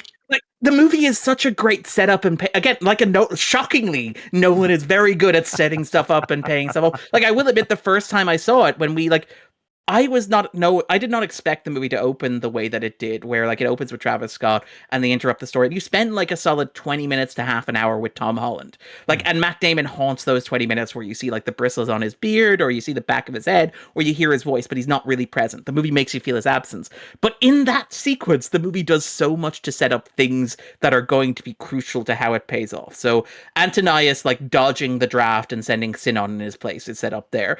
Argos, the dog who's like waiting for his master to come home, which did get a tear from me, because we recently lost a dog, and I'm like, that's not fair of you to do that, Nolan. How could you do that to me personally? But even to your point, the twang of the bows and the setting up of the arrows, that moment when he strings the bow as like Penelope is walking away, and he just like very quick, because he realizes she's walking away and she's about to shut the door, and this is his one no time for showboating. He strings it instantly, lifts it up and twangs, and the way that she just freezes, and the way that like Nolan gives you just the moment of silence of like he's come home, and the way in which the movie just so quickly from that, it's like 30 seconds of that going from him twanging the bow, him shooting the bow through the heads of the axes, Corey Hawkins going, "That's Jason," and then getting like hit in the throat. Like, Jesus Christ, that's Jason. Also, filmmaking. Like that. This is a movie. This is a movie about monsters, about war, about soldiers. I would say, like, there are wonderful set pieces in this. Not a lot of phenomenal action, and I'm saying this as a positive.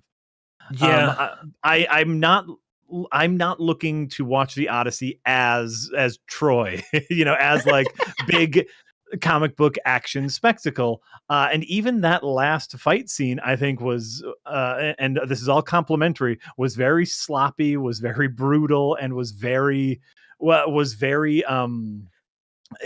amateurish in the best possible way, because we don't want Odysseus to be a superhero at this point. I don't want him to do kung fu. And I'm glad he didn't. And even in that, you get like the payoff of like the first like fight sequence that Tom Holland has with Mentor, where like John Leguizamo was like, "Open your belly, let him in," and slit his throat. And what does he do during the fight scene with Discount Tom Hardy? Yes. He opens his belly, lets him in, and slits his throat. By the way, You keep calling him Discount Tom Hardy, but he seems like he's way easier to work with than Tom Hardy. So he's the Tom Hardy I want in my life. and Logan Marshall Green has been like very like candid, where he's like, "Actually, I take that as a compliment." So I'm gonna choose to address how he chooses to be addressed. I do think. Do we prefer Aaron Taylor Johnson in Tenet or Logan Marshall Green in The Odyssey as Discount Tom Hardys? As we have Tom Hardy at home. Yeah. I have a lot of time for Logan Marshall Green. I do. I think he's incredible in Upgrade. Stunning enough, which is the Upgrade. best Venom movie. It's the best Venom movie, and it doesn't even Take that, star Tom Hardy. Yeah. Yeah, that final action scene, there is something like Nolan's not of his million things he's great at. I don't think directing action is near the top. I think Tenet has some of the most creative action I've ever seen in my life. I don't think but specifically not good action. It's creative, but it specifically doesn't look good or feel good to watch, right? Good at concept. Are we going to open up the Tenet debate? It's been a temporal pincer movement. I'm sorry. It's even like the Batman movies, the action isn't the thing I think about, when I think about those movies. Maybe it's the conceptually punchline of the who said I was trying to stop this train. Like the Nolan action sequence is always like a clever thing where it's like he's fighting with the soldiers, and at the end he just kicks one of them off the bridge and they all get pulled down with him because he's been secretly attaching them to each other. Whereas the actual sequencing of shots is borderline visually incoherent. But no, I like even that I think messy is like a good word to use that for that final fight scene. But I love the moment where he kills Robert Pattinson and puts the thing in his mouth. Is like, I give you back your shame. I'll give you back your shame. Like finally fulfilling that promise to Sinan. I thought that was great. What did you guys think of the very end of the movie, the kind of Lord of the Rings ending? Yes, the Lord of the Rings, like did the final 3 lines of dialogue feel a little bit like a hat on a hat to you? Remind me what they are. It's talking about the end of the Anne Bronze Hathaway Age. asks, like, why will they sing our song? And he explains because everybody will forget how to write and civilization will fall. And she's like, yes, but civilization will rise again. He's like, yes, and they will have forgotten us entirely. And the final shot is the shot of the horse. And it's, to my mind, like the perfect Nolan ending because it is like bittersweet and you can read it whichever way you want. Where like, if you're optimistic, you're like, we did survive the Bronze Age collapse and humanity did endure and get through the present. So technically it's an optimistic ending. Whereas like, also, if you're cynical, you could be like, oh yeah, but also civilization has collapsed multiple times since then. And also in the context of this particular movie, does feel a little bit like Nolan's working through some general feelings about whether society is collapsing right now. So take it or leave it. Yeah. And even within the text, they will have forgotten our mistakes. That's the line. Will have forgotten our right, which is within the text, which is he's like, oh yeah, I have fucked up, but certainly in 1,000 years, people won't be making movies about this. So at least no one will talk about how I got high off that lotus flower for 7 years with Charlize Theron. But I like it. But I like it. But I like it.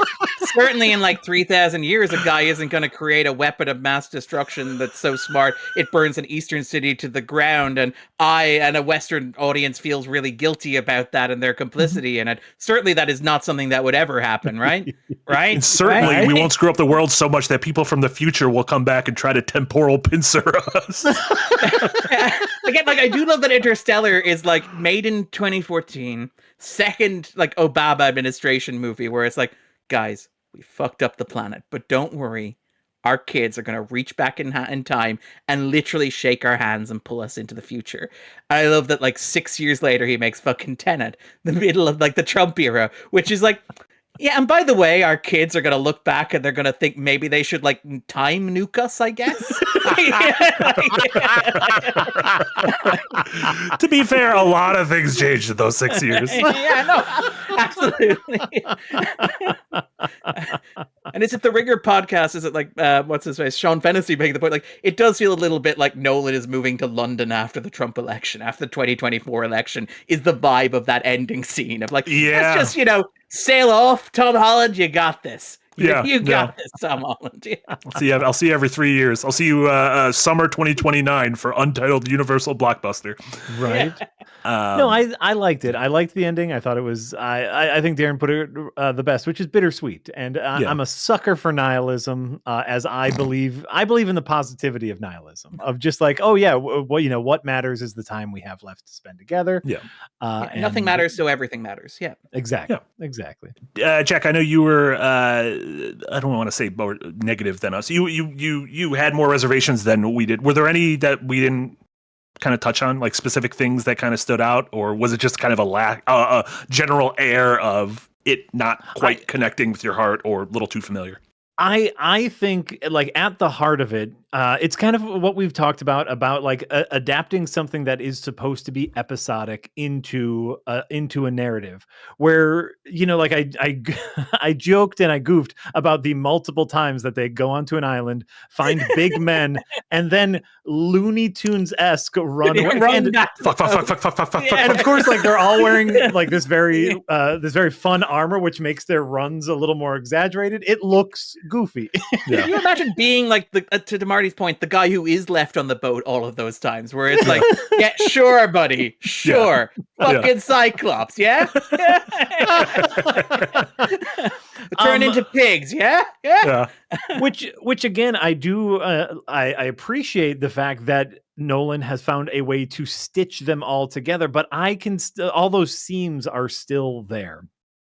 And again, I think, like, on a technical level, this is a masterpiece, and I am excited to rewatch it again. I probably won't rewatch it until it gets to home video, but like, I really want to dig into that. Like, give me a good Blu-ray with all the behind the scenes bits. 100% there for that. But I'm also a sucker. I'm a sucker for, like, a solid and cohesive story. And it was there, and I love a lot of little moments. It just wasn't as smooth as I would have liked it. I am curious on my second viewing if it will, knowing all the sort of displaced time shenanigans in the movie, if knowing that going in, the pieces will start falling into place much sooner, and like the ongoing themes of Zeus's law. What's it, Xenia? Is that the term for Zeus's law? Xenia is hospitality, yes, but which is probably the core thesis of the movie. Is how every bad thing that happens in the movie is because it's an affront to that of love thy neighbor, of treat others the way you want to be treated.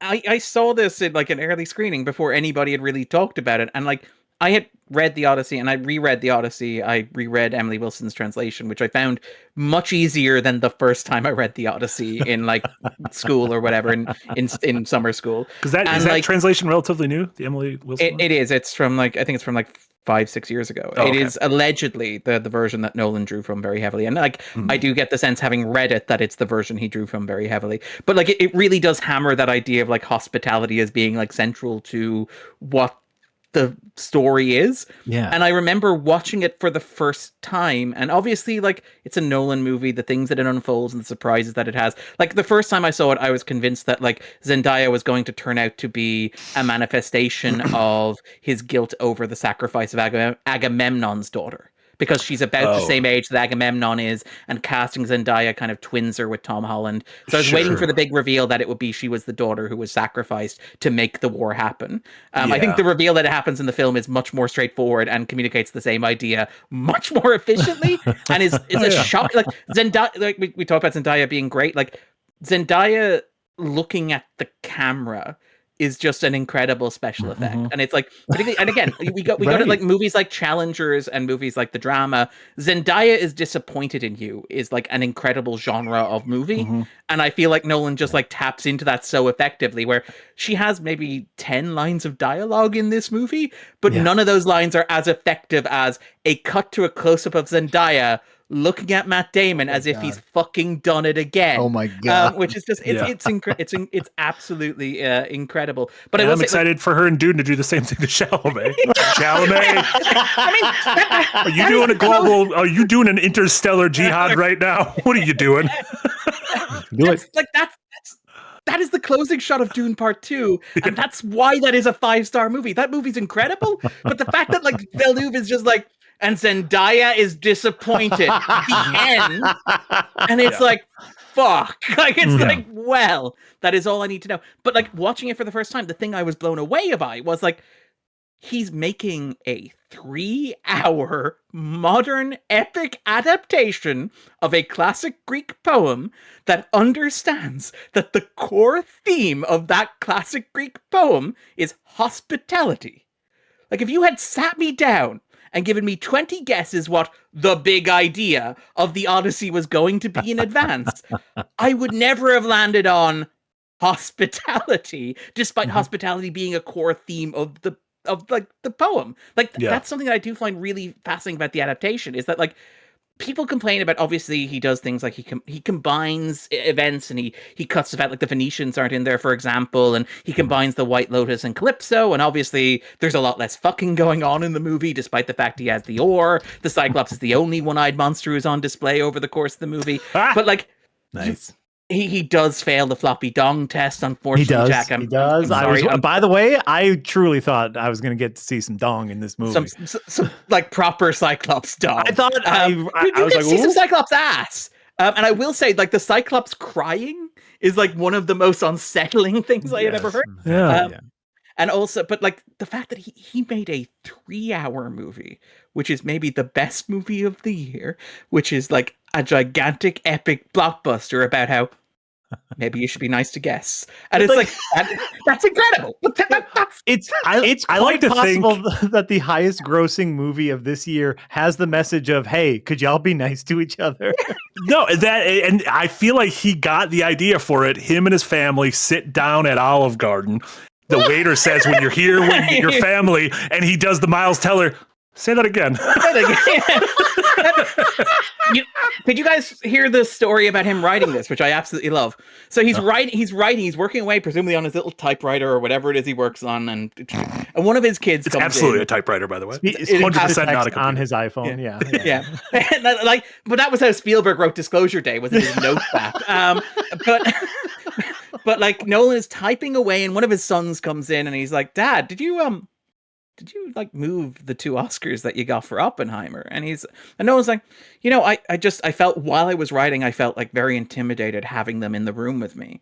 And the son, without missing a beat, replies, "But you didn't win one for writing." I like that no matter what, like no matter how incredible you are at your job and how the highest highs you can reach, you can still get punked by your kids. I think it's very funny. Fucking burn.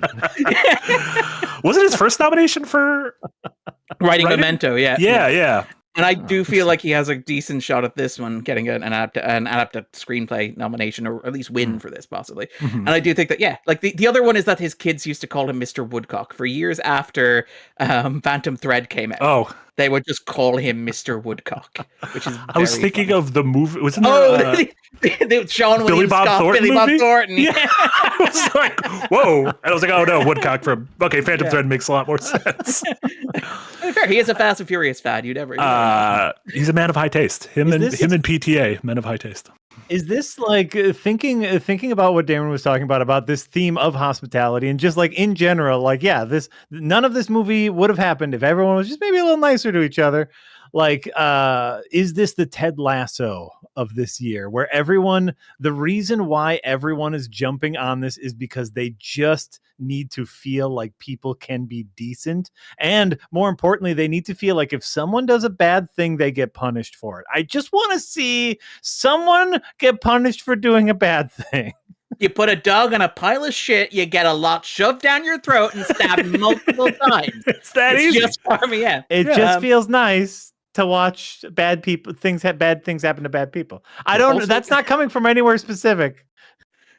But also worth shouting out, by the way, again, Nolan being a very, he has his things and he has his like shorthands. I love how much of this movie is like, and by the way, kids died and it's terrible. Like how much of the movie uses the shorthand of like where Sinon is the first death that you see on screen, and Sinon is basically like his adopted son. You see Sinon being the kid who hands him the arrow, but you also have like when they go to the Cyclops Island, it turns out the Cyclops is just a big baby, and it's it's actually it's incredibly sad, despite the fact you have seen him like tear the heads off like human beings. The bit where he's crying in the corner because they hurt him, and when he's like splashing in the water like a toddler, you do feel sorry for him. And when they go to the land of the giants, the first thing they encounter is what looks like a man, but it's a crying kid. Like, I love that how direct Nolan is in like, and just so we're clear, I feel really bad about the world we're leaving our kids. How do I communicate that? Can there be a screaming child on every island they go to? And Emma Thomas is like, that might be a bit repetitive. Like, fine, 3 islands with crying kids. That's all I ask. And we're starting on a crying kid too. Throw that kid into the ocean. That's it exactly. Agamemnon's like primal, the sin that starts the Trojan War. Yes, is throwing a kid in the ocean. And Nolan's like, that'll teach you to mock my not winning.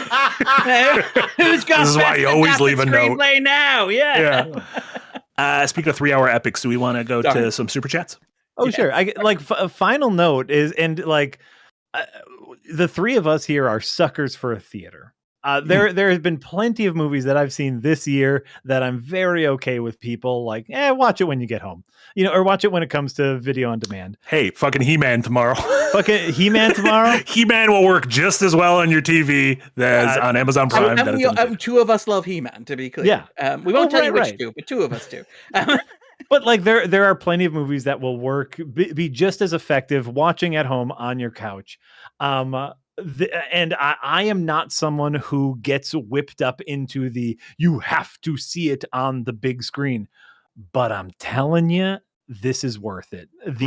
The epicness of it. Obviously, like my theater experience when I went to our local art house indie theater, everyone was silent, reverent for 3+ hours.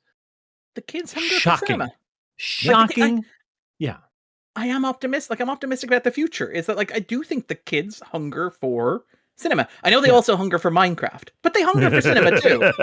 We contain multitudes. Yeah, you could. Yeah. So that's it. That's my final thought: is go see this in a movie theater. It will be worth it. Radical. Eric, you might want to keep the spoiler tag up just because I don't know what these super chats are going to be. So it is very possible the super chats are spoilery. So unknown. If spoilers are over or not, but spoiler question mark? The end question mark. Listen, the end ... or is it one of the best ways to end any story ever? Absolutely. Quintuple, thank you so much for the $5 dono. Professor Mooney, I did my homework and I watched it before the podcast in IMAX. Sadly, not near 70 millimeters, so only get a passing grade.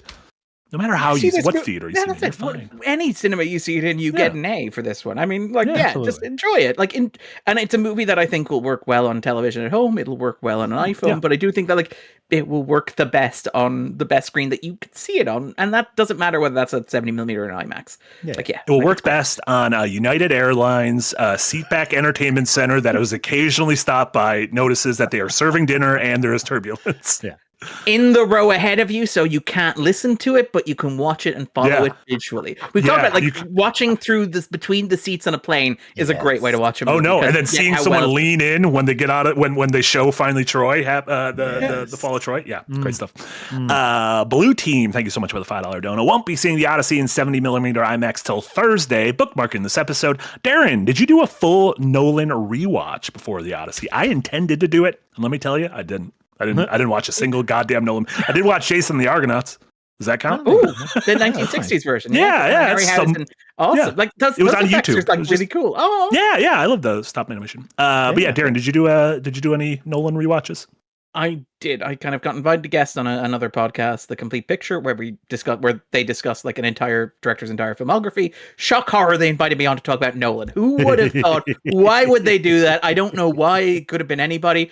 I pitched Craig Gillespie, and they said Nolan, and it's fine. We're doing Nolan. But yeah, I did rewatch all of them. But like the joke here is that I probably rewatch Nolan's filmography about once a year. Like it's like was there any one major kind of change or thing you noticed this time around in any of the movies? Did something go up or down in your Oppenheimer and Dunkirk continue to climb. Like that's the thing. It's like every time I watch Dunkirk, I feel like I have memory hole how good that movie is. It's the one that I kind of think I overshadow and like gets overlooked in his filmography, where it just works. It's a machine. It's a movie composed entirely of a third act, which is a stunning piece of cinema. Oppenheimer continues to hold up remarkably well, where I'm like, this is now like my fourth favorite. It has like bumped one of the movies out of it. I think Inception out of his top 4 for me, which is incredible. So like my top 3 are, Prestige is my number 1, Dark Knight's my number 2, Memento's number 3, and that feels pretty much like set in stone until the end of time. But like Inception would have been the number 4 until the end of time, but this time Oppenheimer's like, no, I'm just gonna nudge my way in there. And yeah, just I kind of, the thing that I really glommed to this time is the source, the kind of thing I talked about in the video 2 weeks ago, which is this emphasis on like subjectivity and in particular like the experience of something. Because it's like this is the first time since I'd read the script for Oppenheimer where a lot of the script for Oppenheimer is written in the first person, which, spoilers for anybody who has never read a script, is not generally how scripts are written. Yeah, weird.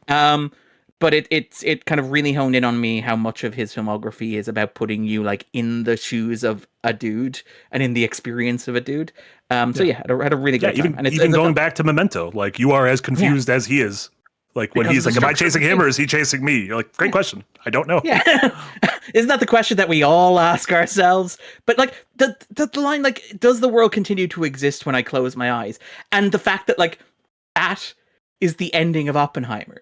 The ending of Oppenheimer is this guy who refuses to look at the thing that he has done to the world. And so he closes his eyes and the screen goes black and the words Oppenheimer appear on screen because the world does not exist when he closes his eyes. And also like the first shot of him is him opening his eyes as well. And it's like, this is something that clearly is under your skin, Mr. Christopher Nolan, in a way that is like fascinating. Again, I love that filmography. Every time I go back to it, I find if it's something I've seen before, I see it in a new light, or it's more central. But yeah, it's always something I enjoy revisiting, and it's nice because it's a manageable length. It's not like say Spielberg or Scorsese, where it's like if I want to do a rewatch of Spielberg before I get to Disclosure Day, like 33 movies, I think. Yeah, I'm like, I can't cram that into. And do I really need to watch? Some of these I probably don't need to watch. Yeah, always. I feel like always is gonna really pop for me this time. Yeah. Honestly, I don't need to watch that 4th Indiana Jones. I'm probably good. Yeah. The 4th Indiana Jones was in like the top quarter of that filmography. Oh, congrats, Stephen. Dabutla, thank you so much for the donut. I'm going to go see The Odyssey again. In my opinion, my options are either Limax or 70 millimeter in a regular theater. Which would you all choose? I don't know enough about the formats to know that, to be honest. Yeah, personal preference, I think. But I'll let Jack answer and then. If you saw it in one format, see it in the other. Limax is probably like that's the closest most of us are going to get. 70 millimeter IMAX is what's the number? There is a shockingly low number of 40. There are 40 around the world. Oh, around the world. Shit. Yeah, not in the US, on Earth. No, on and Earth. Apparently we can't make any more of them. And only one of them in the southern hemisphere as well. Right. Like just so we're clear on like how this breaks down. I mean, to your point, see it in the different formats, see it in a different way. And I do think that like one of the things I like about, again, format stuff doesn't really matter, and a good movie is a good movie in any format you watch. But I do find that like sometimes when you see a movie that you love in a different format, it unlocks in a different way. Where like one battle after another, where like I think 70 millimeter is the best way to see that. I think the chase at the end, where the ups and downs, is just incredible on 70 millimeter. I was quite surprised at how it wasn't as good as I thought it would be in IMAX. But on IMAX, the bits that really popped for me were like the shot of Regina is it Hall? Regina Hall's face playing Deandra, where like you get these close-ups of her face, like the Oppenheimer close-ups, where she has these incredibly expressive eyes, and she's kind of like judging the characters, and those really pop for me in that format. So you will see different things in different formats that pop in different ways for you is the thing, which is great because it's the thing about film is it's an objective medium you experience subjectively, which is why Christopher Nolan fucking loves it. But anyway, my like the first one of the things that got me into like making videos and got me into film in general was when I, with my own money, purchased Jurassic Park on VHS. I went to my closest video store, which was a Suncoast Video in the mall. Oh, that was over. You were paying a premium at Suncoast. Oh, Jesus fucking Christ. I love, by the way, that you like doubled down on the like 90s-ness of being like, I went to a video store. Now, some of our listeners won't know what that is, but don't worry, it was in a mall. Some of our listeners also won't know what that is.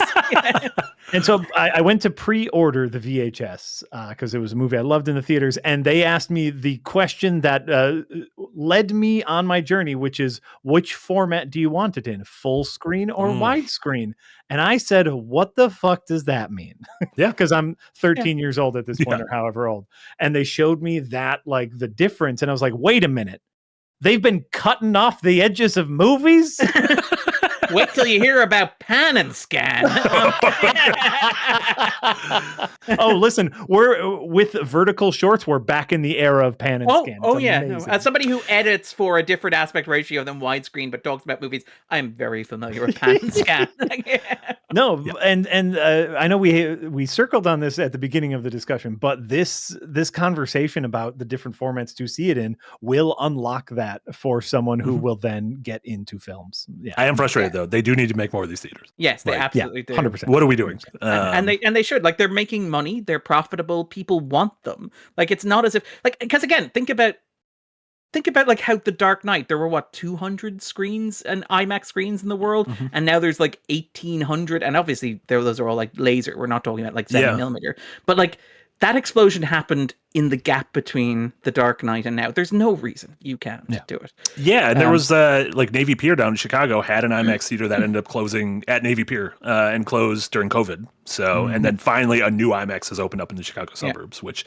it would be great to see like these directors, like your Nolans, your PTAs, your Ryan Coogler's kind of get together and like, help do what Tarantino does with the what's the theater he has, the Panavision. What's the we'll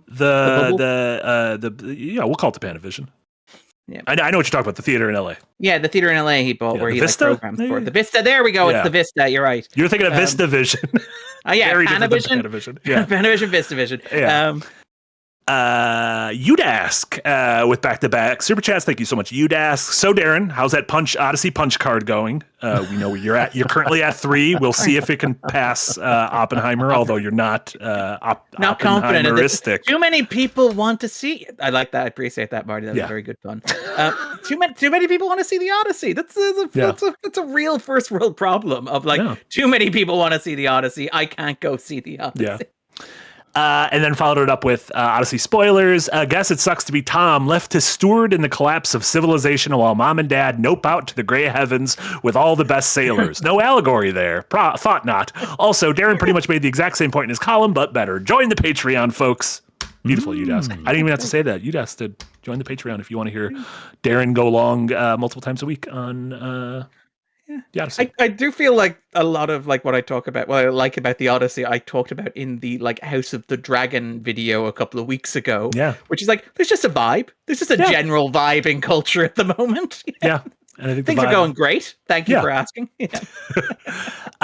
Quintuple back with a $5 dono. Thank you so much. I'm not sure why, but I was absolutely giddy every time he plucked the bowstring. The way the sound reverberated in the theater was amazing. I do think part of that is the power of sound design, which is something that is largely goes kind of unheralded, because if it's doing its job well, we kind of don't notice. But and Goranson's score, where he like folds a lot of the ambient noise into the soundtrack, which is incredible, where obviously like the sirens and stuff like that, but like the wind at various points is used like an instrument. Like, it's incredible. Like I think the production of this movie is just stunning. It's also phenomenal. Goranson, every soundtrack of his sounds different. It's nuts. Like it's one of those, John Williams will forever be the GOAT, but as soon as you hear it, you're like, oh, that's John Williams. It's Hans Zimmer. Oh, that's Hans Zimmer. His is just like, what the fuck is this sound in Hades? I this? reinvented an instrument. I archaeologically redesigned an instrument and scored specifically to that instrument, which is insane. Yeah. Jonathan Griffin, thank you so much. Also a pair of donos back to back. Starts with R.I.P. Sam Neill. I would have liked to see Montana. Obviously, great Sam Neill passed away over the last few weeks. I believe that is his last line in Hunt for Red October. Just love Sam Neill. Jurassic Park, Mouth of Madness, Event Horizon. Incredible performer. And, absolutely. I think Dudcom gets mentioned in one of the super chats coming up here as well. Like just an incredible performer who was like very good at doing whatever you asked him to do. Where like he was never above like schlocky horror. You mentioned obviously like in the Mouth of Madness at Dudcom, but like he was also Damien in the Third Omen, the Final Omen, all this sort of stuff. Possession, wasn't he? He was in Possession if I remember correctly. Yes, he was in Possession. Like he's. Again, just an incredibly versatile performer who aged really well into like a grand old statesman where like when he's popping up in Taika Waititi movies, you're just like, oh, it's so good to see Sam Neill. Sexual deviant. It's incredible. And then Jonathan followed up with another dono. Also, trying to schedule the Friends sucks, so I'm not seeing The Odyssey until the 1st. But I just started Matt Fraction's excellent Batman run. And Darren, what is going on with Commissioner Vandal Savage?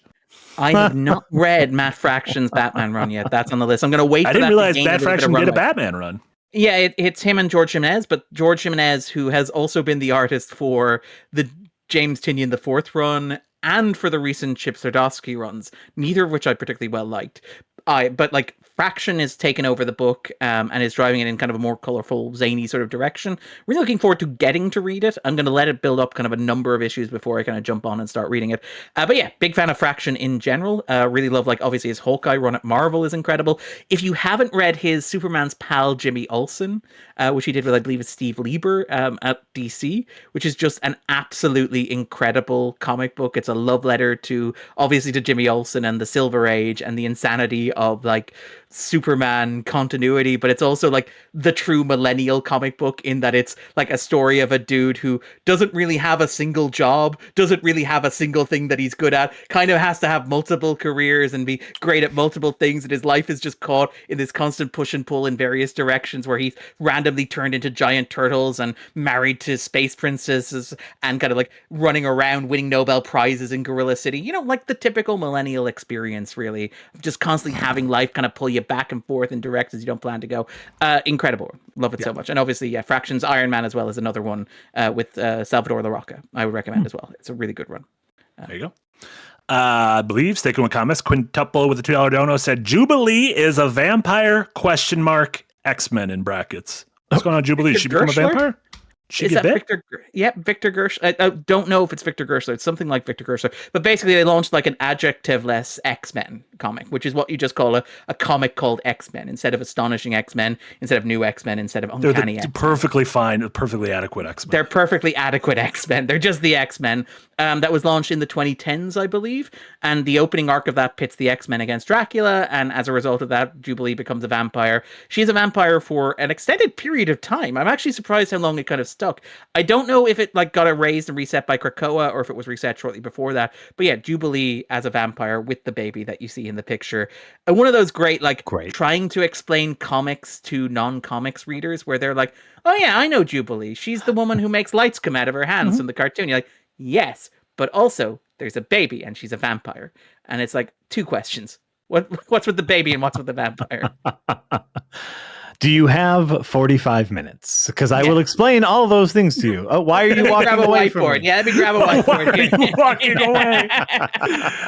Oh, that's good.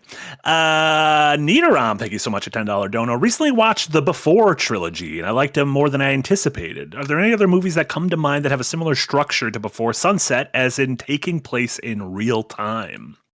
Boyhood is the other one, like is the Richard Linklater example that comes. Boyhood, yeah. I mean, Steve Jobs has 3 separate scenes that all unfold sort of in real time, right? I just rewatched that one recently, so. And There's the what is it? I can't remember the name of it, but it's the 400 Blows like series of movies where the director of 400 Blows, Francois 7 Up? Truffaut. No, well, No. 7 Up is a different thing, but that's the Okay. documentary series. Oh, That's okay. Mike Lee, isn't it? Where like they that's right, follow that's right. like Sorry, a yeah. generation of kids who are like 7. Yeah, every and then 7 years they that- check back in that's to it. see how everyone's doing. And it's a documentary, and it's like really affecting and really like Mhm. profoundly affecting, Yeah. where you get to see these kids kind of grow up and change in the way life moves around them. Yeah, yeah. But it's like the 400 Blows is it Francois Truffaut's, I believe it's his debut film. It's the film where he got kicked out of Cannes as a critic, and then the next year he came back and he was like, they're like, you made a film, it better be the best fucking film we've ever Yeah. seen. He's like, well, here you go. Yeah. and Oh, dang. basically helped It is. launch the Yeah. French New Wave. Yeah. But like he continues making movies about that character using that. I don't know if he uses the same actor. I think he does, but over the course of his life, over the next that's 20 cool. or 30 years, Yeah. which is really interesting. None of them are as good as the 400 Blows, Sure. but like the 400 Blows is one of the best movies ever made. So Yeah. I'm trying In to terms of what other else stuff set in 1917 was set in real time, right? Oh, are we talking in real time? Or are we talking like in terms of over an extended period? That's the. Oh, that's a good question. film Real time capturing, can like- mean either of those. That's why I mentioned Steve Yeah. Jobs in 1917, because those Yeah. are like the Steve Jobs acts feel like it's like intensely a half focused. hour of a like half. yeah. yeah. So That's yeah, I guess those are recommendations for both definitions of real time. John Blee, thank you so much in the Green Gang for 31 months. Have a wonderful discussion, you wonderful people. Thanks, John Blee. Very sweet of you. I think it went great. I think it's going perfectly. Right. Sussy Guru, €5. Thank you so much. Beware gifts bearing Greeks. Marky Mark Kermode. Is Mark Kermode's a film critic? Yes, he is. He's the film critic for The Observer. He was also like a film critic. He's one of those guys where, because I'm so old, I remember when he was like the hip, young, provocative like critic who was like loved like horror movies and stuff like that, and was like, he was hip. Now he's kind of become the institution in terms of British criticism. I love Mark Kermode so much. He's really great. He's got really good taste. I don't like any film critic who I love. I don't always agree with his taste exactly, but like he's very thoughtful, and he clearly like knows the history of the medium, and he has done like a really good job of like maintaining relevance to young audiences, where he's doing YouTube videos and stuff like that and trying to make himself accessible, so he's not just the stuffy British newspaper critic. Huge shout out for Mark Kermode. Love him so much. We're gonna call him from the show. Man in Black, $10 dono. Thank you so much. Whether he wants it or not. Whether he wants it or not. Why does the Rewind keep sending me Christmas cards? How did they get my address? You are our friend. On its own, I thought that The Odyssey was a serviceable experience. As an adaptation of Homer's epic, I found it lacking. I take serious issue with not including the "My name is nobody" line. Counterpoint, it does include a pun on the word cowherd, which I loved so much. The "My name is nobody" line is the bit when he tricks the Cyclops, and the Cyclops asks what his name is, and he says nobody, so that when the Cyclops screams out, he says, "Nobody hurt me! Nobody hurt me!" And so like Poseidon's like, kids acting up. No, don't really need to worry about that. So like that's the thing. And it's a line that depends on like translation. And no one's talked about it. It's not something that you can easily work into a screenplay, because I have to explain it to you the way that I did. You can't just have him ask Matt Damon, "What's your name?" and Matt Damon go, "I'm nobody," and then have him scream, "Nobody hurt me! Nobody hurt me!" You need to set up the translation convention in order for it to work. I will say, I did like the Logan Marshall Green cowherd line so much. It's like, "You're a coward. You're a coward." He's herding cows. He's Get it, herding Jack? cows, but also Herding he can go to cows. war. But also, he's a draft dodger. Look at that. Oh, Look at that. get it. Yeah. You know what? Wordplay right there. Lena Loki Kun, thank you so much. A $5 dono. Did we try to reason with it? I think we're past that. I think, but I think my favorite line of the movie was when they land on the island. He's like, "No one can eat Apollo shit. Like, we cannot." And he's like, "Okay, we're gonna be good. No one's gonna eat this. Everything's gonna be fine." And then he finds them all in their ditch, and he's like, "Did you think he wouldn't notice if you ate quietly?" And he's just talking like Matt Damon. I'm like, "Oh, that's great." And then Hamish Patel's like, we thought you wouldn't notice. And I'm like, burn. Yeah. Now you had that one. They don't care about God. They care about you. Yeah.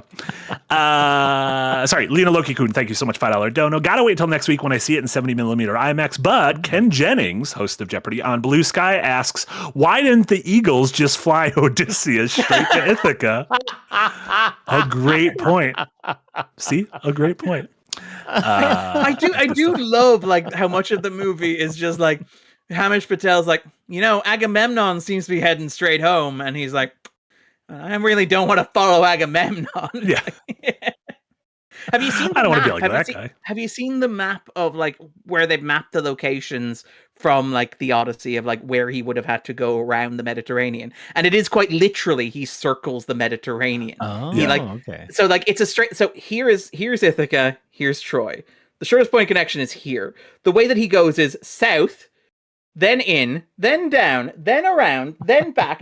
Hades is like somewhere up here. I believe it's in like Spain or France. Then the whirlpool and the monsters are down here by Sicily. And then he kind of like circles back around and like he literally loops the Mediterranean rather than go home, which is incredible. Men will literally do an Odyssey rather than go to therapy.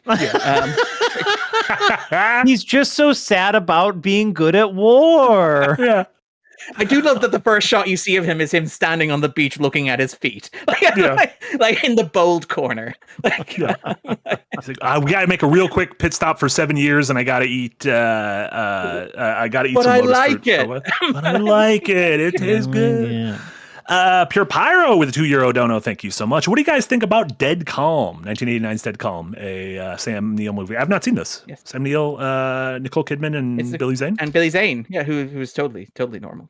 Yeah. Billy Zane. Have you seen this? I have. I saw it years ago. I remember quite liking it. It's a very Australian movie, as the cast implies. One of those great, like, the sea is weird. You should never go out in the sea because, like, if you're on the sea and you find somebody, you're kind of stuck with them. I thought it was very good. I quite enjoyed it. Now, I have not seen it, but I remember thinking it was well made.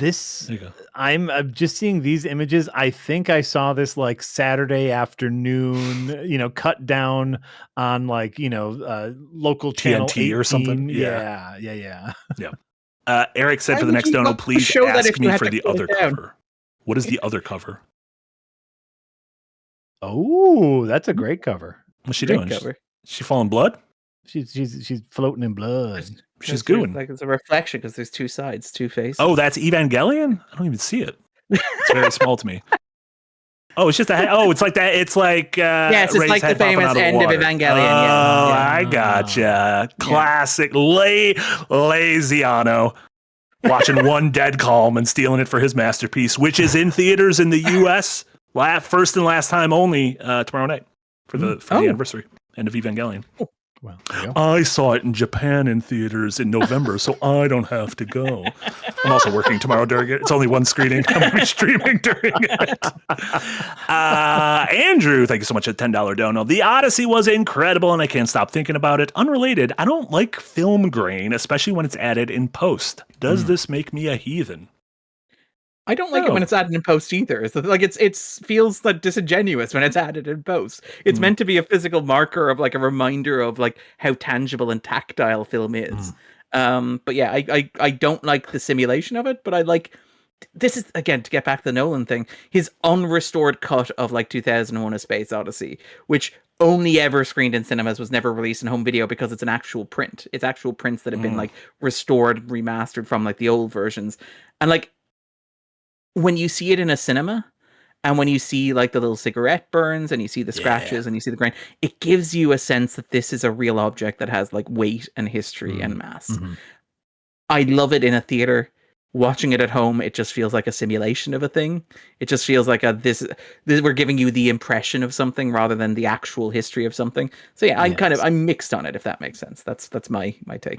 It's like growing up with the internet and with like kind of the advent of consumer grade non-linear digital editing and compositing tools, and like being kind of an editor and like working in special effects a lot, like the proliferation and the over proliferation of film grain filters, light J.J. Abrams had the Lens flare. lens flare. Oh my God. I was a happy man because I forgot what that meant for a minute. You got to start munching that lotus flower again. Yeah. Artificial lens flare and artificial film grain, artificial like VHS warp that so many people add to their footage, that like what is right now happening for the Rewind podcast, where it's like that artificial. Do you see that? That thing that Eric doing wonderful work as Eric usually does. Yes, it was everywhere, and it was it was to the point of ad nauseum. I think we've pulled back a little bit. For those just listening to this, Eric is giving us a classic VHS warble on our 1080p YouTube live stream. But yes, I agree that like artificial film grain is for suckers. That being said, regular film grain, I don't care. Like I just want to see what I'm supposed to see. Sure. To your point though about like the thing that bugs me about digital film grain is that digital is a different medium than film. And this is the thing when people go, oh, Nolan likes film, or they're talking so much about film, it's the past. I don't want to care what Coogler cares about fucking IMAX film or Kodak film stuff or whatever, right? The thing is, like, film and digital are different mediums, and they can do different things. And like, as much as I love like Nolan and Coogler and like Anderson working on film, and I think it's great, and I think they should be allowed to do that as long as they want to. Like, I think artists who are actually working with digital in interesting ways, like David Lynch, who passed away, but he was a great example of somebody who embraced digital and the potential of digital to do things that only digital could do. Michael Mann is a great proponent of using digital in ways that only digital can. Soderbergh is another guy who's like, let me figure out what digital can do that film really can't. And even like Danny Boyle, like even recently on like 28 years later, like figuring out what digital can do that film can't. And I think what really bugs me about digital film grain is that it is at the heart of like one of my big issues with like the way that digital is used, which is treating it as an emulator for film instead of as a medium unto itself. And that is why it bugs me, if that makes sense. Amazingly put, Darren. Yep. The Man in Black with another $10. Thank you so much. Also, go listen to Epic the Musical by Jorge Rivera Herons. I think Nolan might owe him some royalties. The music during the bowstringing scene is too similar to be a coincidence. Caleb Dennis, thank you so much, a $10 dono. Just remembered that I bought Darren's Nolan book a few months back, but Amazon literally folded it in half to fit in my mailbox, and I've had it pressed flat under a stack of comic omnibuses ever since. Wasn't just time that got bent in that case, yeah? Maybe that's how the Darren meant the book to be. Yeah, you meant to read it back to front. Folded in half. Yeah, that is a champagne problem. I always complain when I get a book in the mail and they kind of just jam it in the mailbox. I'm like, you could have just put it on the front. You didn't have to do that. Do not fold. You say that as if like we've been talking about like champagne problems about how best to see The Odyssey. Oh no, every fucking podcast we do is champagne we talk problems. On here is yeah. They ran out a bunch of crunch. I'm sorry to signal you out. Listen, no, you didn't even say that. The movie theater ran out of popcorn. Popcorn shortage. It was anarchy. You have one job: make enough popcorn. It was anarchy. The movie was 15 minutes late because they were still processing people through the front door. Because it's my local theater manager was like hiding in the corner shouting, "Get the crisps! Get the crisps! The ice cream! Grab the ice cream!" They did something I've never seen before, but I think like just as part of like, because there were so many people there, the artistic director of the theater walked out in front of the screen and like had a spotlight on her and a microphone and was just like, "Hey everybody, I see there's a lot of people here tonight. I'm going to do a pitch so you can like help us preserve our historic theater." I thought I just got to practice a tight 15. Like Marty, you visited the theater.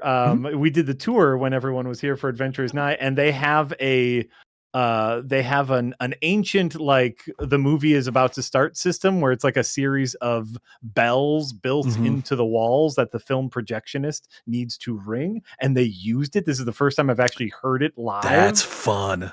Is like, like the little silent ads that play before a movie, faded, and all of a sudden, doom, doom, Yeah. doom. Yeah. It was beautiful.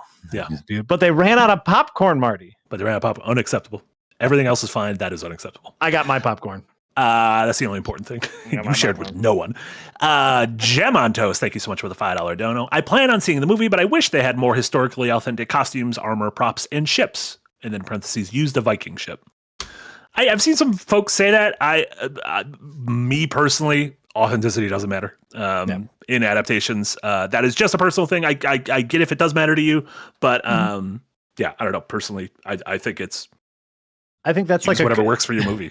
It's a curse of knowledge, is what it is. Is like I know a thing, so I'm watching something, but I know it's not right because I don't know anything about that time period. It's like, that's great. I've heard God, I can't remember what podcast it was. It might have been the Ringer TV podcast talking about The Wire and how every season of The Wire, you're like, man, that must be exactly how the cops work and the projects and the docks and everything. And then they get to the last season or the season that's journalism. They're like, whoa. That's not how it works. We've worked in journalism before. That's not how newspapers work. Pump the brakes. You've worked in journalism, David Simon. That's where you started at. Yes.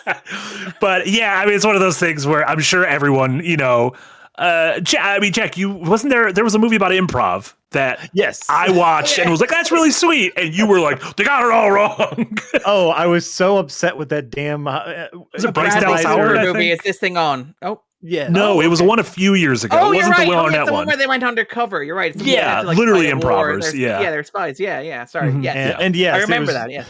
It was and it was got so many things wrong. I could not enjoy it. Yeah. But and so like I feel for you. I understand you. Hopefully you are able to turn your brain off and just enjoy the movie for what it is, which is a modern movie. Yeah. There you go. Winged Potato, thank you so much, a $5 dono.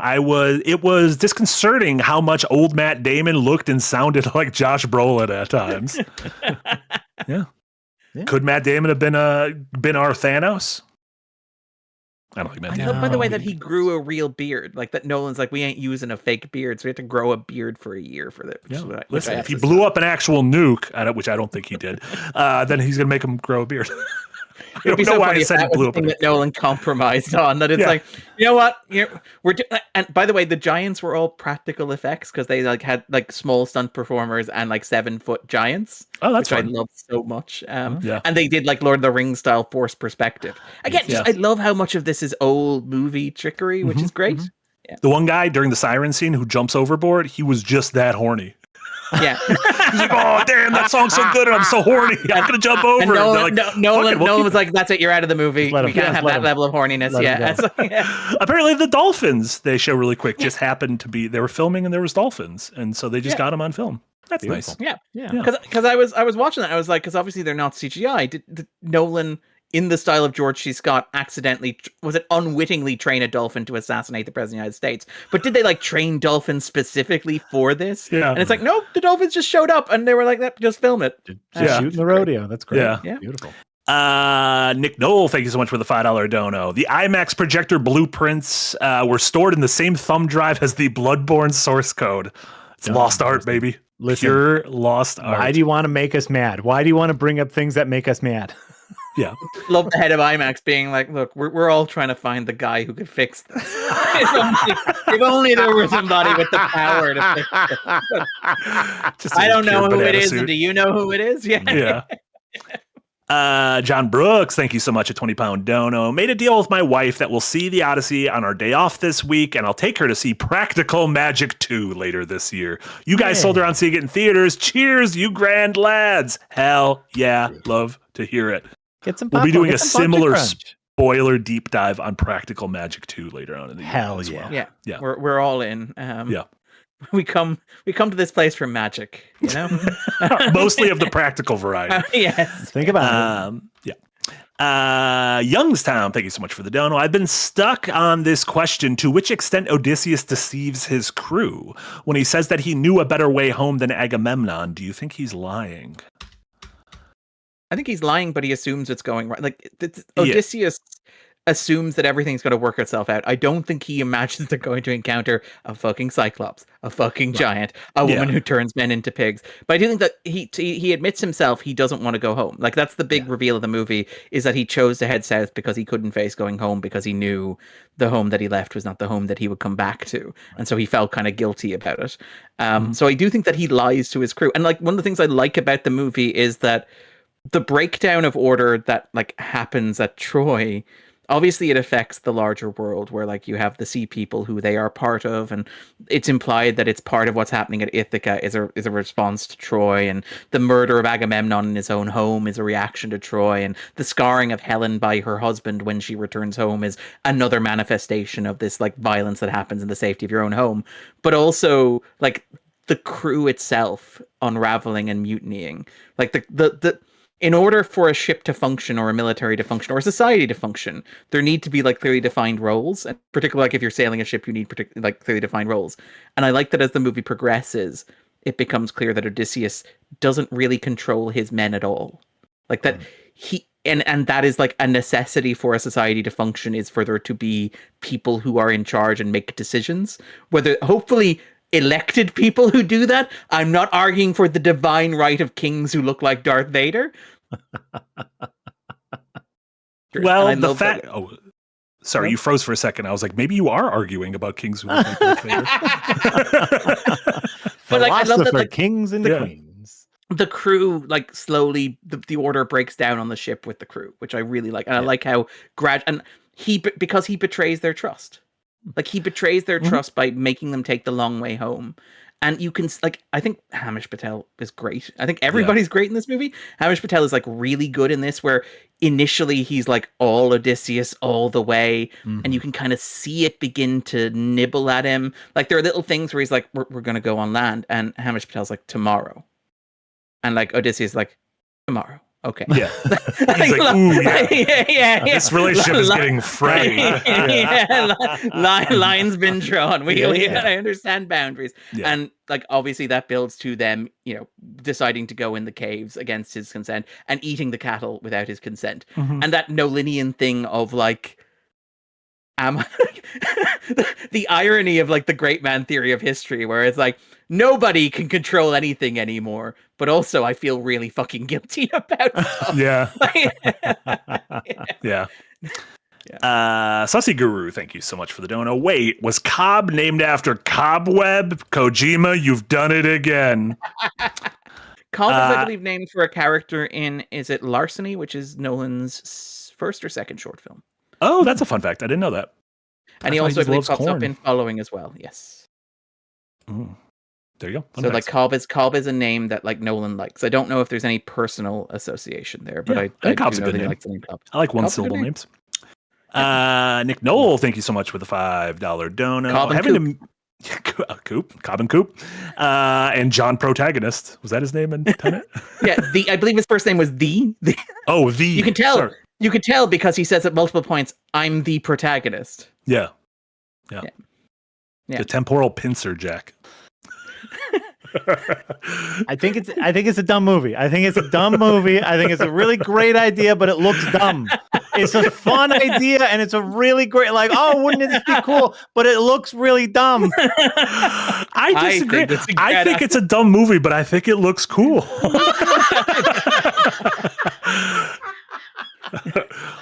Here's the bit where I stroke my thin chin and go, "It's a smart guy's idea of a dumb movie." Oh shit! Didn't expect that one. Holy shit! It's the Shyamalan The Happening. He meant for the acting to be bad. I think it's not bad. I think it's great. Nick Knoll, thank you so much. Having to mute the stream during the spoiler section feels like a self-imposed punishment I get for not doing my homework on time. I'll see you soon. We tied him to the mast and we stuffed wax in his ears. But then he took a little bit of it out. He needed to hear a little bit of the song. I love, by the way, that like Damon's, like, isn't it like Hamish Patel's like, nobody's heard the sirens that lived, and Damon being fucking Damon's like, that's why I'm gonna do it. And I'm like, I understand who this guy is. I get who this guy is. This guy's just American exceptionalism. Constantly fails, but is like, you know what? I don't think I've ever failed before. It's like, what about all the times you run screaming? Here's the thing. I gotta light this firework with my cigarette and then throw it right before it goes off. It's gonna be great. I got a good Let me feeling just eat a about little this bit one. of lotus fruit. Yeah. I like it. I like it. Menduel with a $2 dono. Thank you so much. Xenia equals when plant pollen actually affects the fruit. Apparently, that's what one of the definitions of the word Xenia. And also the sexy villain sidekick in GoldenEye. Xenia on a top, I believe, because she's on top. Yeah. One of the least subtle Bond innuendos. There's a real it's 9:30 at night and the office is closing at 10. We need to get this character named. Yeah. Xenia Really makes a lot of vagina in Austin Powers feel kind of like, well, that's fine. Subtle. You can name your character that. Yeah. Yeah, Pussy Galore seems subtle by comparison. The Toasty Tart, thank you so much with the dono. Love you guys. Reminder to watch In Fear. It's still in my queue, Toasty Tart. We're gonna watch it someday. It's Ann Lee and In Fear. I have not watched any Ann Lee. I am almost at episode 400 of One Piece though, and that's going very well. So, well, there you go. Everything's going fine.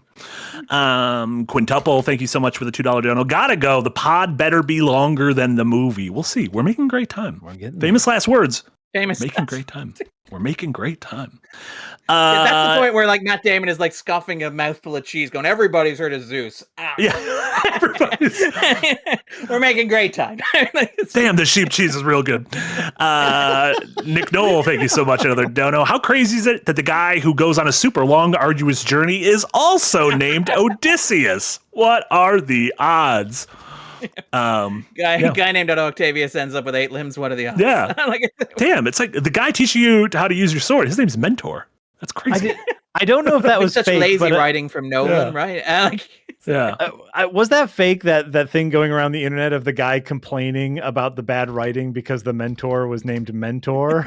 That had to have been a goof, right? I'm sure it was a goof, but like I saw the screenshot of the guy being like, "That's just lazy writing." The fun fact: the guy who played Mentor, Ryan Hurst, was cast and filmed a bunch of stuff as Kratos in the God of War TV series, suffered an injury while filming, and they are apparently recasting and reshooting. They said there were 4 episodes in, and he suffered like a pectoral tear or something doing a stunt, and so he wouldn't be ready to film again until next year, and so apparently they're recasting him. Oh my god, that would suck to go from like damn Odyssey and a big old Amazon video game adaptation to this guy's mad at me because my name was Mentor. I'm not saying that like Jon Favreau had a great idea with the Mandalorian, but I'm saying put a helmet on that bad boy and Kratos, just put a bigger beard. You fill his face up with enough beard, you can't tell who's behind that beard. Some creative shooting and editing of the action sequences. Yeah. And then Menduel, thank you so much for the $2 dono. Snooty, I only like artisanal hull-less popcorn. What's hull-less popcorn? What's a hull? No, we got sweet popcorn here in Ireland a couple of years ago, and it was very strange. Like caramel corn? No, there is a special popcorn that you can buy that is hull-less. I just remember it because when my kids had braces, that's the kind they could eat. Typically refers to crops like popcorn, oats, or pumpkins, where the tough, fibrous outer husk is either naturally absent, extremely thin, or sheds easily. Oh, so there'd be like the less kernels. Honestly, that doesn't sound bad. The kernels, I could go without the kernels. Here's the thing. It is inferior popcorn. 100%. It is doesn't taste as good. It doesn't have that thing. We had it in our house for a while because, like I said, when your kid has braces, they can't eat popcorn because it gets all in the gunk. And so we tried that, and all of us were like, you know what? It's actually just better not to eat popcorn. So there was no kernel of value to it. No. Incredible. You could say that they were a little salty. I don't know if that works. You put salt. You could say they were a little salty, but I think that quite a corny pun. Yeah. We kept looking for other alternatives. You could say we really kept our ear to the ground.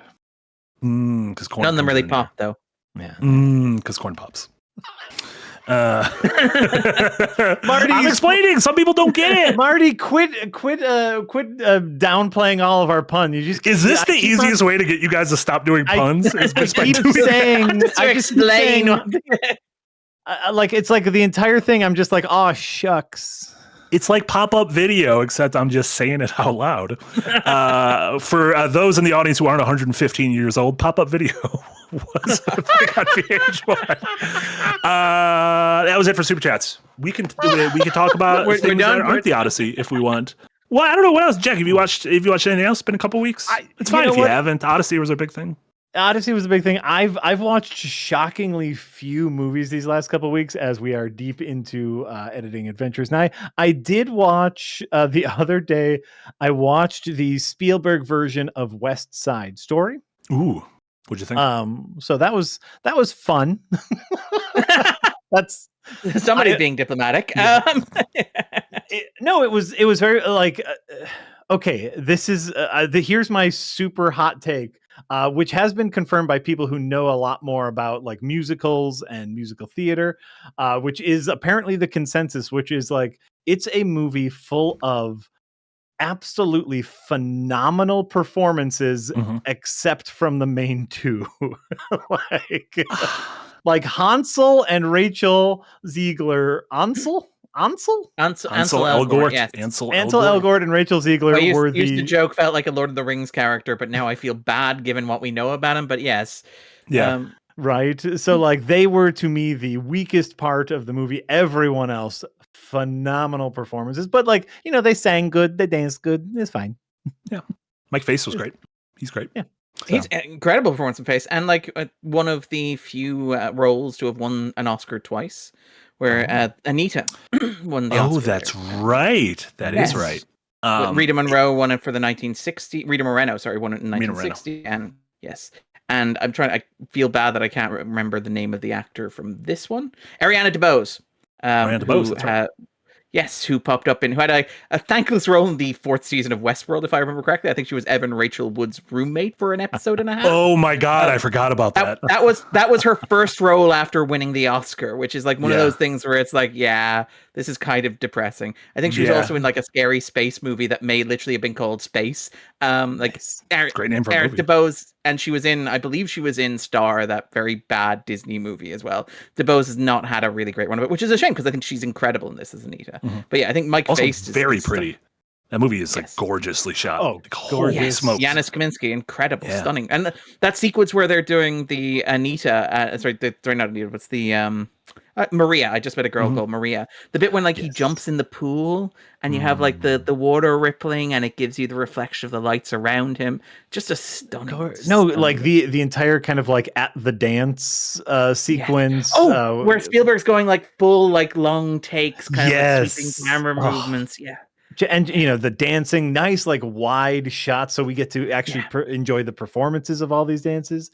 No, like really wonderful movie. But I just kept thinking like, man, I wish the leads of this movie were as good as literally every other person in this movie. So yeah, no, I hear you. Yeah. Chelsea Guru with a dono also asked Jack, where are you at with Deep Space Nine? I paused. Progress is slow. So progress is slow. Wait till I'm done editing, which will be never. That's not true. That's not true. I only have couple episodes left to edit, and then I can actually take some time and watch. Until someone builds a bigger season of Adventures. It's gonna happen again. It's gonna happen again. It is happening again. Yeah. Cool. Only big thing of note I finally finished The Bear. Do you guys remember the show The Bear? That for like 2 years was like one of the biggest shows on TV. So it kept going. Yeah, that's the thing. Like they announced the final season of The Bear. I'm like, oh, season 4. And it's like, nope, season 5. And I'm like, wow. I literally missed an entire season of The Bear. I don't think seasons 3 and 4 pretty bad. Like not again, you still like these actors. They were to the point where I was like, I might not might not watch this final season. People said, I like that. See, that tasting is what you do in a restaurant. You put the food in there, it does things to your brain. I don't know how the concept of taste works. I was trying to explain taste, and I realized, I can't do that. I don't know how that works. I actually like the last season. It is to I guess go back to one of the super chats. It without spoiling it, the last season unfolds over the course of one single shift, one single day. So it starts in the morning and is almost real time ish throughout the day. But vast majority of it takes place inside of the restaurant. It's even shot differently. It feels like a play. Part of me wonders if that's budgetary reasons. There's a lot fewer kind of big splashy guest star moments. There's like a little bit, like one scene where it's like, oh, we'll bring back Mulaney and Odenkirk and the folks who've popped up earlier in the show. But one of those series where I think the first 2 seasons, pretty phenomenal television. Turbulence hit for 3 and 4, but I do think managed to land the plane relatively well. And there was also that weird one-off thing called Gary that Barenthal and Eben Moss-Bachrach did, and they wrote it, and it was an episode of the show that just was shadow dropped like a few months ago, but it's not under the Bear in Hulu. You have to search Gary, and it's its own thing, and it's a single episode where they go to Gary, Indiana. Just a very strange, like, what do we do? I don't know. Okay. But yeah, glad to have finished The Bear. I still think its highs are remarkable and put a lot of actors on the map for me that I would not have known without it. So yeah, that was The Bear. Darren, what about you?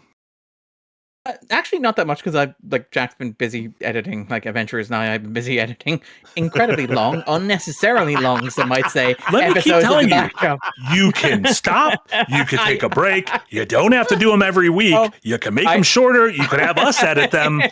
I just want everyone to know that you are entirely self-inflicted. You have locked yourself in a cell, and the key is in your pocket, and we are telling you, you are free to leave this cell whenever you want. I am Ed Norton making American History X. You are not pulling me out of that editing bay, baby. Yeah. I'm hopefully a bit less of a Nazi. But yes, so I have seen a couple of new releases. The big ones are like Evil Dead Burn, which I was quite disappointed by, unfortunately, which is the new film in the Evil Dead franchise. I quite liked Evil Dead Rise, directed by our own Lee Cronin. Evil Dead Burn is... It is a movie that I think suffers from being the first Evil Dead movie that feels like it was written using like a screenplay guide, which is not how you should write an Evil Dead movie. Where it's like, I feel like the Deadites they don't need a want. You know, they don't need, like, nobody needs to sit down and go, well, what do the Deadites want? What is their plan? What are the Deadites trying to accomplish over the course of this 80-minute movie? And, you know, again, the Evil Dead movies, they have lore.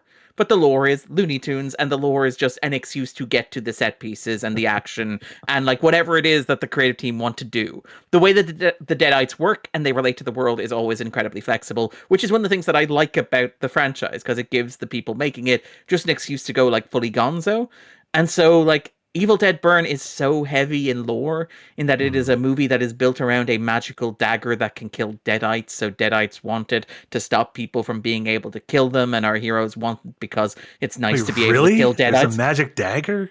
There is. It's a massive plot point. And there's like at the climax of the film, without getting too into spoilers, there is, of course, a like Indiana Jones The Last Crusade type sequence where a character is presented with a lot of daggers and has to figure out which one of them is the Deadite killing dagger. Oh my God. Yeah. It's the new Tom Cruise movie that we're all very excited about. Have you seen the trailer for Digger? Yeah. And have you seen the Jack, did you see it? It was before what's it called for me? The movie we've talked about for 3 hours. The Odyssey. The Odyssey. God, holy shit. Yeah, we're reaching that point in the record where our brains are literally mush. I've been munching on that lotus flower too much. Movie, big movie, most movie. I saw The Odyssey at my local indie theater. I got 2 trailers in front of it, one of which was for 2001 A Space Odyssey, which they're playing in the theater. Great. So. Yeah, great movie. Yeah. And the other one was not for Other Mommy? The other one was not for Other Mommy. The other one was for... oh fuck! I don't even know what. You know what? I can't even. Spider-Man brand new.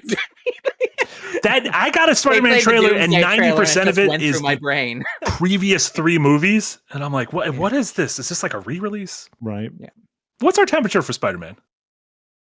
That's our next big movie. That's the topic of our episode in 2 weeks. It is. That's one in 2 weeks. I think it's probably going to be fine, is the thing. I get the sense it's going to be messy, but I get the sense it's going to be more accomplished and probably have better filmmaking than the last 3 did. Where, like, John Watts, I got no big beef with John Watts, but he went from doing Cop Car, which is like a low budget indie starring Kevin Bacon, which is quite charming, to making these gigantic studio blockbusters, and so didn't really have a chance to grow or develop as an artist before doing that. So those movies are, from a technical standpoint, I don't think particularly impressive. But Daniel Destin Cretton, who obviously he did Shang-Chi, which is a movie I really like until it gets to the third act, which I really don't like. But he has done like Just Mercy and Short Term 12 and stuff like that. He's made great. Wonder Man. Wonder Man is the most recent thing he's done. And it's like those are like shows that are actually like are movies that are like impressive and you learn the art of filmmaking on and have actual craft in them. So I would not be surprised if like this is the best looking Tom Holland shot Spider-Man movie. That said, you look at the trailers and it's just stuff. So much a lot of webs. I think this feels like the most webs of any of these movies. I don't mind webs. I'm talking more like, oh, it's John Bernthal. Oh, it's Mark Ruffalo. Yeah. Oh, it's ninjas. Oh, it's Scorpion. Oh, here's Sadie Sink. Who is she playing? Wink, wink. Yeah. That was the point when I watched the trailer to be like, wait, ninjas? What are we doing with Spider-Man? Also, there was too many webs. There's too many webs in this trailer. Like, there's an insane amount of webs. I love one of these movies was directed by a dude named Webb, and he didn't have that many webs. Right? I like, by the way, that when does this come out? Too many webs in your movie. Please remove too many webs. Sorry. It comes out. It's not this weekend. It's the following weekend. Yeah. Okay. Amazing. Like this. I know. No, that's we a have different franchise, Jack. That's a different. That's starring Andrew Garfield. No, there is Amazing. Oh yeah, shit. I forgot it was called that. No. Like I know our schedule for the podcast, and the whole reason that we kind of like flopped weeks is so we could talk about the Odyssey and we could talk about the Spider-Man. Yet, still knowing all that, I still forgot it was coming out later this month. Is there anything coming out this week, or is that just like everyone's saving space because they know people are still going to be seeing the Odyssey? Here's the thing, something I was hoping to make time to see, and maybe I can like see it this week because I do want to talk about it. Is hold on, Moana, the live action remake of Moana. You want to see Moana? I do not want to see Moana. I want to see Gail Daughtry and the Celebrity Sex Pass, the new David Wayne movie. Oh, okay, that's an incredible cast. Like John Hamm's in that, isn't he? Yes. Never even heard of this movie. Oh my God. It's so, brand new David Wayne movie for those who don't know, did Wet Hot American Summer, did They Came Together, is kind of like incredible, some of the funniest movies I've ever seen, capital C comedies, usually satirizing a genre. It has made a slew of a lot of other movies that, don't necessarily hold up as well, but this one looks funny. Oh, and Eric reminded Motor City comes out, which is Beefy Columbo, Alan Richardson, and the movie has 5 lines of dialogue, and it's just like a 70s revenge movie without any dialogue, where it's just Beefy Columbo beating the shit out of fools. So that sounds good. But yeah, in conclusion, Beefy Columbo with no dialogue, because like the thing that we all remember of Columbo is how little he talks. Yeah, he would always get in the room and it would be like, he wouldn't say anything. He would just hold up a finger and like, and don't forget the new Nicholas Winding Refn movie, Her Private Hell, starring Sophie Thatcher and Charles Melton and Dougray Scott, the man who would be Wolverine. Would it shock you if I said I did forget about that movie? And I actually have a weird amount of time for him, so yeah. I love obviously Drive. I have a huge soft spot for Only God Forgives. I have not watched the Miles Teller 10-hour, like whatever the fuck that was thing. Kind of about vampires. Yeah, kind of a little bit about very Jubilee-esque. And then the one other thing. When I think of vampires, I think of Lestat and Jubilee from the X-Men. And the other new release that I've seen is Moana, the live-action remake, which is one of the most depressing things I've ever seen. Really interesting that this is the one that broke, like the straw that broke the camel's back, where it's bad. Like again, this is the thing where it feels like the summer is everything coming home to roost, where it's like, I don't think that Supergirl is that much worse than most of the superhero movies we have seen. Moana, I don't think is that much worse than most of the live action Disney remakes. It's certainly better than The Lion King, and The Lion King made $1.9 billion. I do think that like it is just a people are tired. It is we have exhausted these things and run them into the ground. And so it's so exciting that like Moana bombs and The Odyssey just takes off and soars. I wrote about this on the Patreon. I don't need to go into it too much. Shocking the extent to which like Dwayne Johnson is miscast as himself. It is shocking the extent to which, like, it feels like The Rock is like a cosplayer playing at being himself. Because obviously the thing with these movies is fidelity, where all of the shots are like almost shot for shot from the animated film. The dialogue is almost line from line from the original script. And because it's the same actor, the delivery has to be beat for beat the delivery that he gave in the animated movie, which is so uncanny because a voice coming from an animated character recorded in a sound booth is going to be inherently different from how an actor physically standing on a sound stage is going to deliver it. So it constantly just feels like watching The Rock give a bad impersonation of The Rock. It is kind of incredible as a piece of performance art. It's like a miniature version of Gus Van Sant's Psycho, but for a human being. It's very bad. I would not recommend it, but it is fascinating. The Rock is a weird dude. His career is very strange. Rock is like, Here's the only thing I know about the Moana movie, which is Moana's hair. Here's what I've from what I have heard is that so Moana, whoever has seen the live action movie knows that Moana in the animated movie, Moana has very curly hair. The actress who they cast to play Moana has very natural curly hair, very similar to the animated Moana. But because of the amount of green screen and how difficult it is to get green screen out of curly hair, they straightened her hair. Yeah. Which and to me that's, it's like, obviously we have to make a movie. We have to be practical about it. It's the same thing we were talking about with The Odyssey of like, it's an adaptation. It's you have to make a movie. But to me, it is shocking that it's like, oh, you look at the picture of the actress outside of the movie and you go, wow, that's Moana. Yeah. And then you see her in the movie and you go, what happened to Moana? Yeah. Yeah. The movie's ugly. The movie looks ugly. The trailers look ugly. It's that same thing of like, I just can't watch these like pure green screen things. And it's nothing against like the way Kane Parsons used green screen in Backrooms, like that scene where she kind of walks out of the house and she's in like a main street of like a small suburban town is inside. Oh no, is outside. They filmed it outside in a neighborhood, and then because it's green lit so screen well, in the walls and the green screened and it, and at no point do you ever think that's not inside. And so, like, it can be done very well by an amateur, not an amateur, but by someone who's very young and doesn't have the backing of Disney behind him. Right. But also, like, he knows what his final vision of it's going to be. Like, they're not just shooting elements and then they'll figure out how to jigsaw piece it together in post. Not to reference a movie whose trailer that we talked about at the start of this episode, but like, it does feel like the thing is the way these blockbusters are made by studios is we'll figure it out in post. So all we do is we just get the assets with no idea of how they're going to fit together. It's that Tom Holland thing of like talking about like how strange it is to make The Odyssey, where it's like, thing is like Chris had a document, and in that document there were words, and in those words were the story. And when I wanted to say something, I knew what I was saying because it was in the document, and I learned that, and I said it to the camera, and then we did the things that were in the script, and it was just, I didn't know you made movies like that. I just thought that you stood in a green screen and said words randomly, and they stitched together in post. Yeah, and then when you ask who am I talking to, they're like, "Don't worry about it. We'll figure it out." Yeah, you'll figure it out. Yeah, we're still waiting for some contracts. We don't know if Toby wants to be in this movie.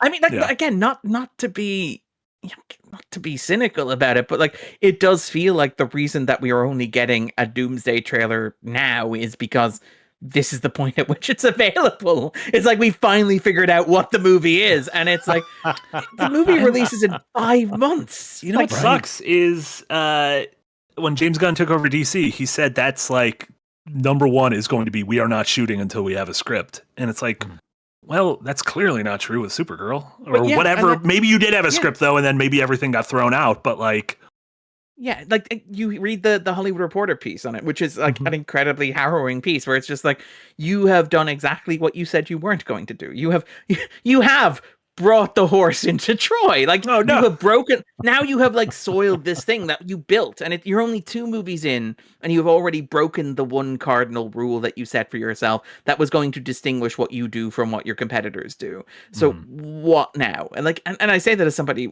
who loves Gunn with like all my heart, who thinks it like the best director working in comic book movies at the moment, who loved Peacemaker, who loved thinks the Suicide Squad was the best live action superhero movie of the 2020 so far. God, yeah. Like I don't I'm not raining on the guy to rain on the guy, but I'm like, you're 2 movies in and you did this. Yeah. Where do you go from here? You're 2 movies in and you did this, and the movies that you are waiting on those scripts on might not happen. Yes. By the way, which of course like, is the practical downside of waiting for a script in this market. Yeah. Look at the Batman. Like, that's the thing. It's like the counterpoint is the Batman. Every time that like they announce the delay to the Batman or a pushback to the Batman, and everybody online is like, man, look at how many movies James Gunn has made in that time. Like, well, first of all, James Gunn works the way that James Gunn works. And second of all, let's set aside my own personal feelings about Superman, but look at Supergirl, for example. But like, however long it takes that movie to be in the shape that everybody working on it is content with it, I am happy to give them. The world does not long for Batman movies. If I want to watch a Batman movie in the meantime, it's not as if, oh my God, there's a dearth of good Batman movies. Where will I ever reach into a closet and produce a good Batman movie I can watch? Yeah. However long it takes to make that movie the best that you want it to be. And to be honest, the longer you wait, the riper Pattinson gets, the weirder he gets, and the more weird, creepy little guy roles he can do in the meantime. Where it's like, if the Batman had rushed into production, we would not have him playing Antonius in this movie. We would probably also not have him doing whatever the fuck he's gonna be doing in Dune, which I am so happy about.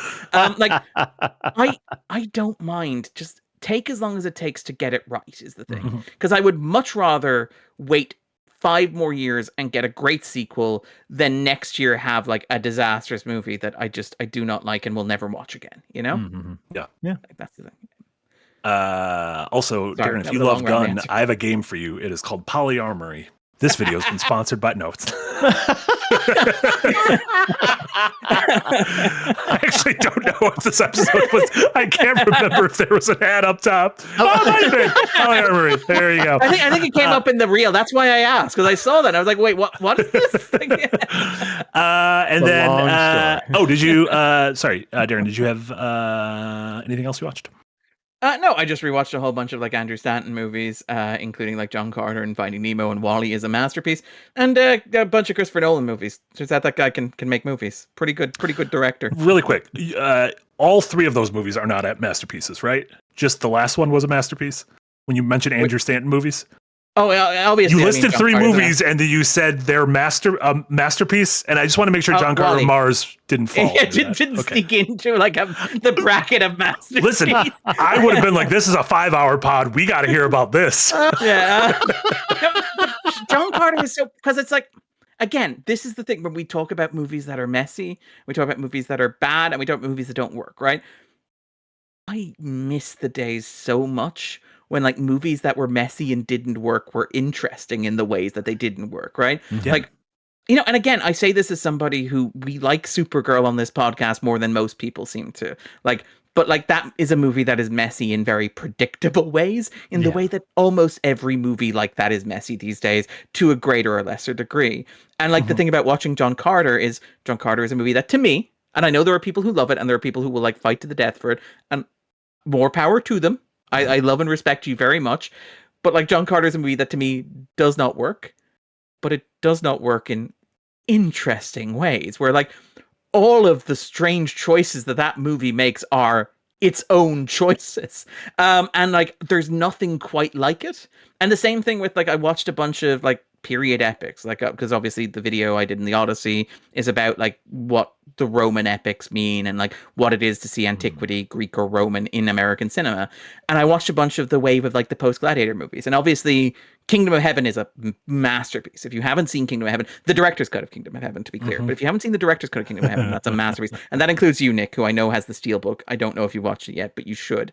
But like you look at something like Troy, which is like the Oliver Stone Macedonian Alexander. Well, Alexander. Sorry, you look at Alexander, right? Because it's Troy and Alexander are both released in 2004, and they both don't work, and they both don't work in really odd, interesting ways. Where like Troy has this really cynical script, but it's directed by William Peterson, the guy who did Air Force One. So it's like, I do not understand this irony. War is great, right? That's what we've agreed. The key point of this movie is that war is great and that people die and heroes and songs and poetry are fantastic. And Achilles is like, sick as hell.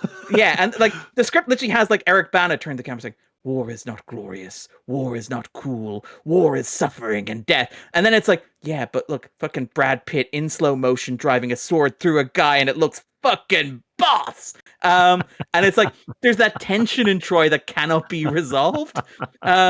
Whereas like with Alexander, you have like Stone.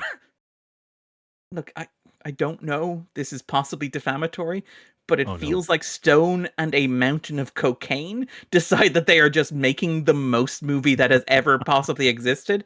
And it is like, Alexander is such a big swing of a movie where you watch it and you're like, those are extras.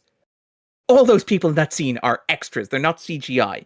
Those are real elephants and real monkeys in that scene with them. Those are real gigantic sets that they're standing in. They've flown the cast all over the world so they can be in the fucking Himalayas and in the desert and in all of these places. None of this is really green screen. Obviously there's some green screen for like the background of like, you know, Byzantine or whatever, right? But like most of it is like practical locations, physical sets, actual extras.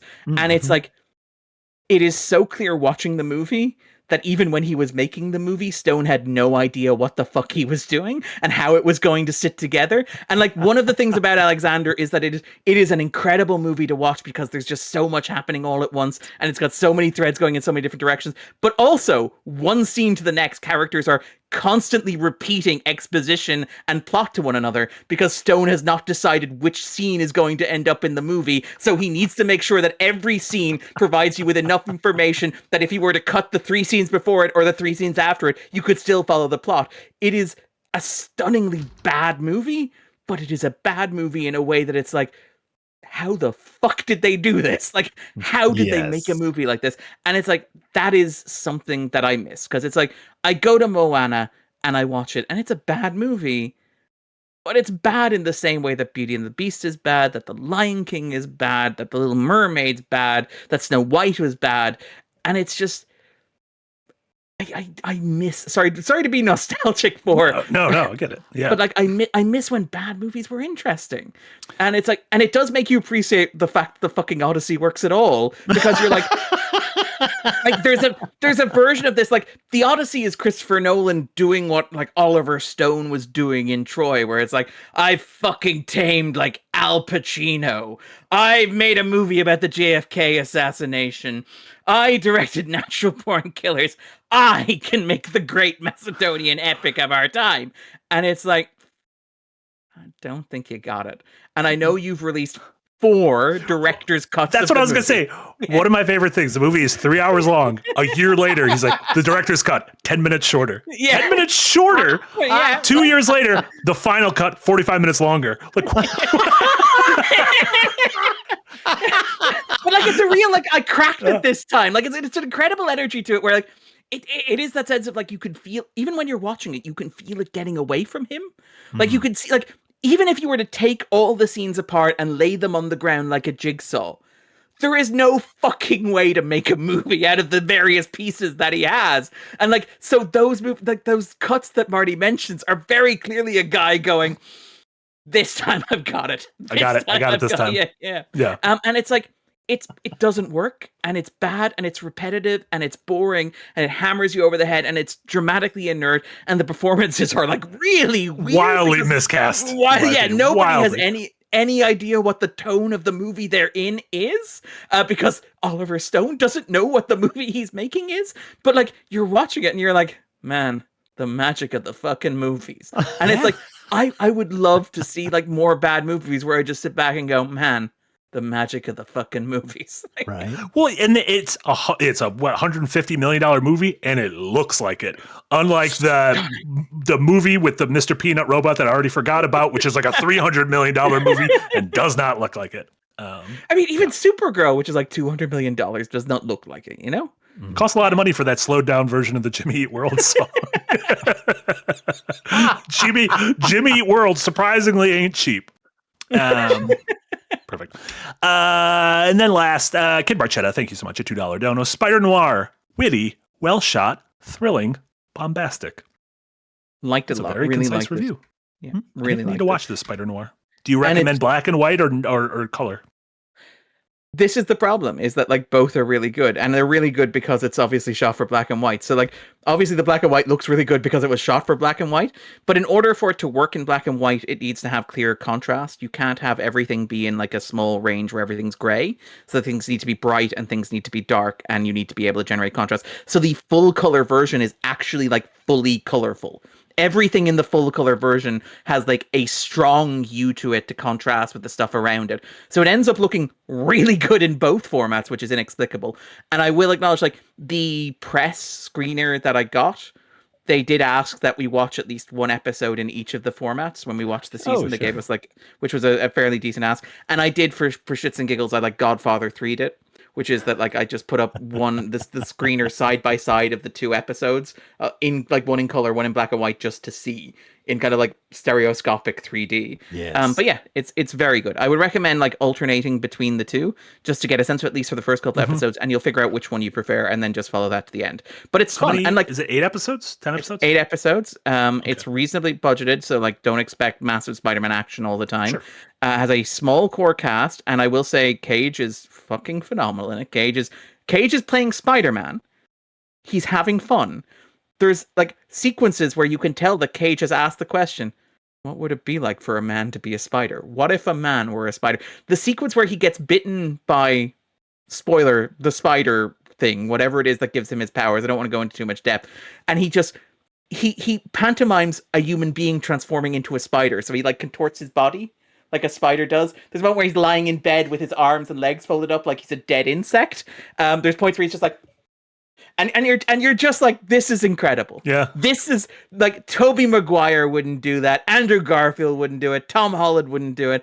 I love that you do it. And obviously he's doing like James Cagney. So like there's moments where he's doing the words going, yeah, yeah, yeah. And it's like just so much fun. And shout out to Brendan Gleeson, who's playing Silvermane, who's basically playing Kingspin. But Gleeson is also like doing a 1930s like Bugsy performance, and it's so much fun. It's not a masterpiece, it's not incredible, it's not as good as like Wonder Man, but I had a very good time with it. And now, like, again, we've been ragging on superhero movies. It's been a pretty good year for superhero television. I'm quite enjoying X-Men as well. Yeah. And like we talked about Wonder Man being at the start of the year. Yeah. Yeah. Also, in his defense, Tom Holland could do that, but the movie's got too many fucking webs. You can't be acting like the spider when you're covered in webs. I mean, you say that, but like again, slight spoiler potentially for Brand New Day. Don't tell me this has more webs than the Spider-Man movie. No, but slight spoiler for like the Brand New Day, which is like allegedly based on The Other, which is a comic book that is based on what if, and heroes out here, he were more spider than man. It's a very bad comic, which is why I'm so curious that they're leaning so hard on it in the movie. I remember there was their Man Spider. That was like a thing in the cartoon, Yes. the 90s cartoon. Yes. I like it. Man Bat does the same. It's such a good superhero thing where you just flip the words around. The words, yeah. It's James Cameron walking into a boardroom. Yeah. Running out. And again, slight spoiler for Spider-Man Noir, but yes, Man Spider may be a part of that, which is really cool. But yeah, love it. Nothing but respect for my Man Spider. I think that's it. I think we did it. We did it at the end of the episode. Incredible. Darren, what do you have going on? Obviously, we mentioned you have a pair of real beefy backdrops that just went up this week and today and last week on Christopher Nolan last week, and then The Odyssey today. Yes. So, like, I mean, I have been filling the time that we have not been doing the show with absurdly long backdrops. We will be getting back to regularly scheduled 12-minute long backdrops edited by Jesse very, very shortly. But yeah, so like, we did the Supergirl episode was, I think, the last time that we recorded. Since then, I've done the House of the Dragon episode, which nobody watched, but I'm still very, very proud of. We also did I thought it was great.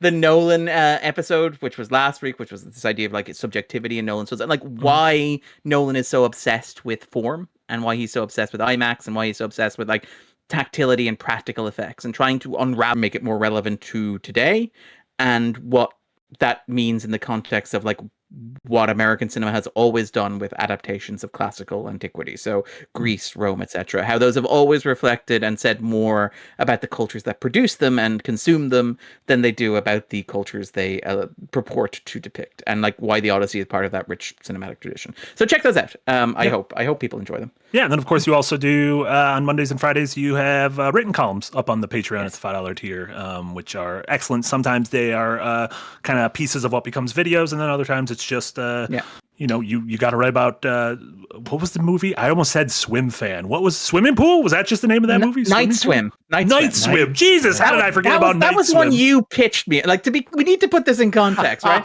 I was at that point submitting like proposals for what I would write about, and I would like give you a list of 10, and Marty takes a look at the 10 that I sent, like he's J. Jonah Jameson. I imagine he's smoking a cigar. He's leaning back in his chair. Yeah, big stogie, leaning back in a chair, takes a look at them, says, I'm seeing a distinct, I believe the quote is, I see a distinct lack of Night Swim pitches here, Darren. There was no Night Swim. It was January, and the biggest movie of the month was about a haunted pool. I don't think it was the biggest movie of any month. I don't think it was the biggest movie of the day that it released. But so I took that, look, like any good writer, I took the guidance and instruction from my editor, and I turned out what I humbly submit is my masterpiece, arguing that Night Swim is about the breakdown of a shared cultural consensus reality in contemporary America. And I think it's a piece that holds up. It's a piece that speaks to the moment. And I think, more importantly, it's a piece that speaks to all of us. Yeah. It was a breakdown in Xenia, a breakdown on Zeus's law. You gotta let your neighbor come over and get a little night swim. What if a dude really wanted to fuck his pool? Like, that's not even subtext of that movie. Like, Kerry Condon's whole arc in that movie is, I think my husband wants to fuck the pool. Yeah. Wasn't that right after Banshees of Inisherin as well? Yeah, no, she just got her Oscar nomination. Yeah, like, doing a real Ariana DeBose kind of like career move there. Yeah. Perfect. Jack.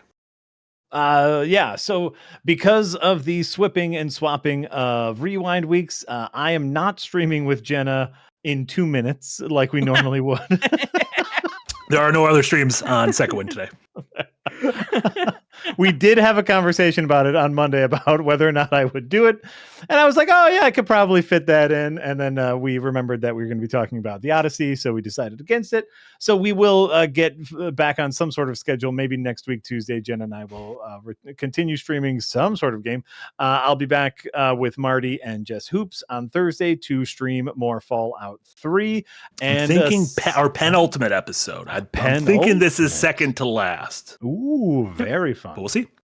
Very, very fun. And this Saturday, new adventure is nigh. Yes. Very, very exciting stuff. Yeah. What's going on with those dwarves? What's going on With that satellite dish? What's going on with Gootrude? We got it. You know what the crazy thing is? I don't remember. And so I'm excited to see what happens with Gootrude. I think it's going to be great. And then, really quick, S6, thank you so much, $5 Australian. So the Doomsday trailer has an amazing character lineup. Premise looks solid and it's beautifully shot, and I hated it. Force Awakens levels of the same story. I agree with...